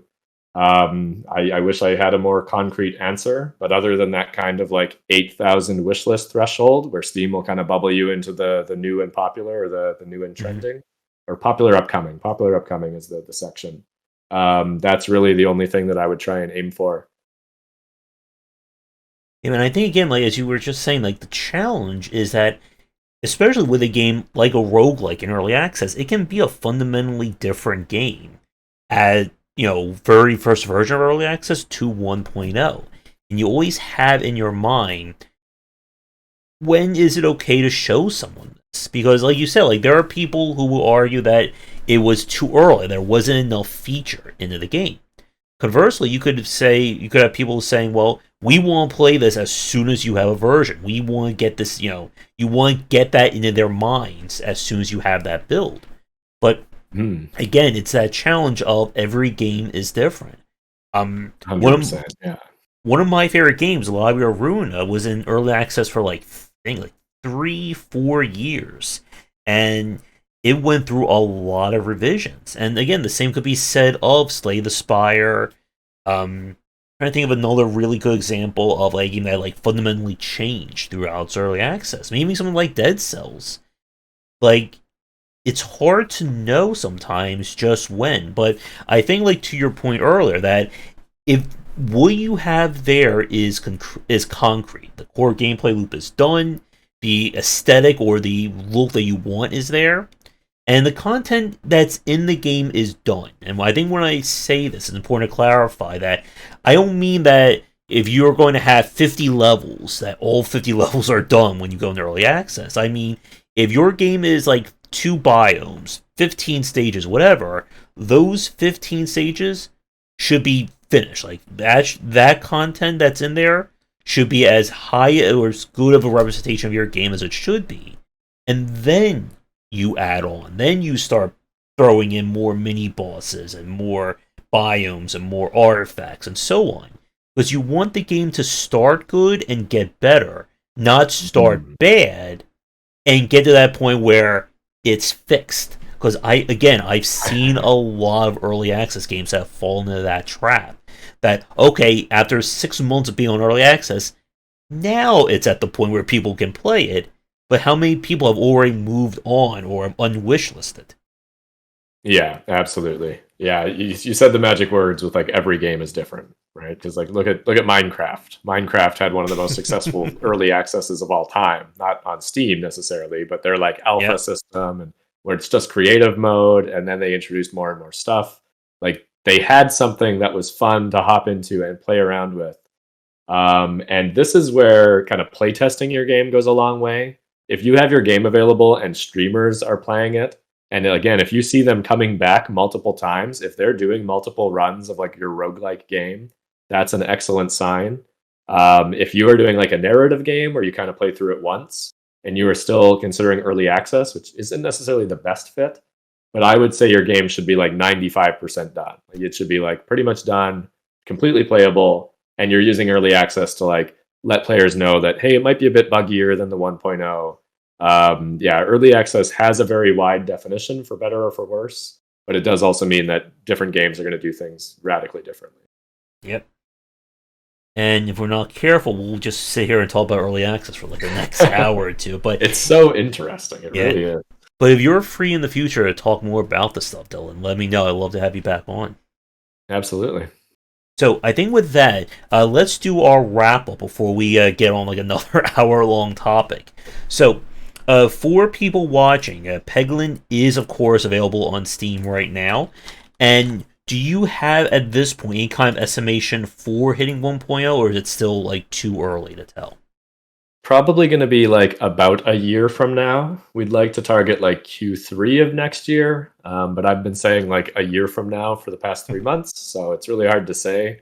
We still don't have a concrete vision of all of the content that will be in the game, and because the game has been so successful, we've kind of been given enough rope to potentially hang ourselves, where we might overscope and be working on the game forever.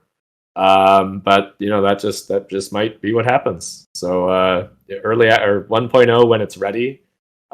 We do want to bring it to consoles at some point next year. So whether or not that does coincide with the 1.0 release like we originally planned, we'll see. But that will certainly be a fairly complete version of the game. And then we'll just see how much longer we keep working on it after that. Mm-hmm. And what consoles are you aiming for? Hoping to get it on when the time comes? The big three, I would say. The game technically runs on Switch already. We just haven't jumped through all the hoops to like release it there, especially because patching on all of the consoles is quite a big process that can slow you down quite a bit. Mm-hmm. And the game is just not in a spot where that would be a good fit for us. We still want to be doing those weekly releases, so we're kind of pushing that out a little ways. But yeah, Switch, Xbox, PlayStation. Um, if you have a Steam Deck, it runs great on the Steam Deck right now, so you could kind of see what it would be like on the Switch, and it's a great fit for it. Honestly, it's so fun. Right. And I guess anything else regarding Peglin's design that we didn't touch on that you'd like to discuss?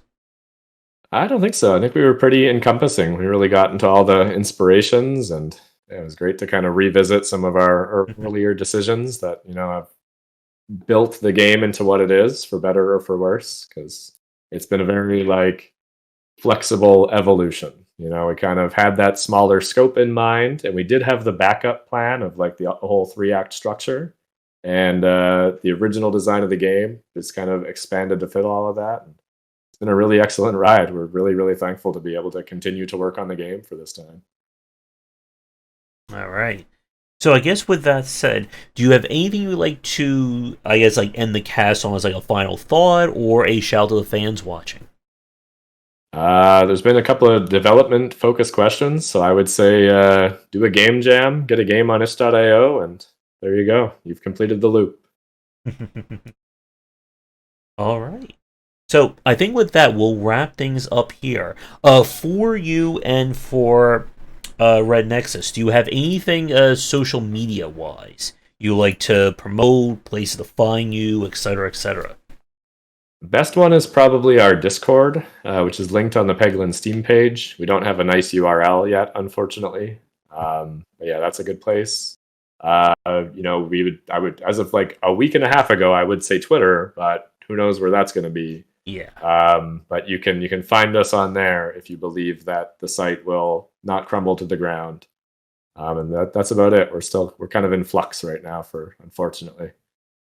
Mm-hmm. And for people watching this in the recorded version, I'll include a link to the Discord in the notes down below. So, with that said, Dylan, thank you again so much for reaching out and for coming on. It's been a really great conversation, and definitely best of luck with the rest of Peglin. I'll be definitely checking in when the 1.0 flag goes up to get back into it. Sounds great. Yeah, thank you so much for having me. It's been a really excellent conversation. All right. So for everyone watching, we're going to end things here. As I said, be sure to check out all the notes and play Peglin on Steam now. And again, if you are a developer working on an upcoming game, just want to talk game design with me, I'm always looking for guests. You can follow me on Twitter. There's all the links up there. They'll be down below for the books and all that. We have a Game Wisdom Discord as well, so be sure to visit there. So, with all that said, thank you again for tuning in. Whether you're watching this live or recorded, do that liking, subscribing, and commenting. And like I said, Dylan, if you are free in the future, I'll be happy to have you back on. We'll see how much longer we can go for some of these topics. That sounds great. All right. So, everyone, with all that said, come back for the discussions on game design here and on game wisdom, where some of the art and science of games. And until our next chat, have a great rest of your night.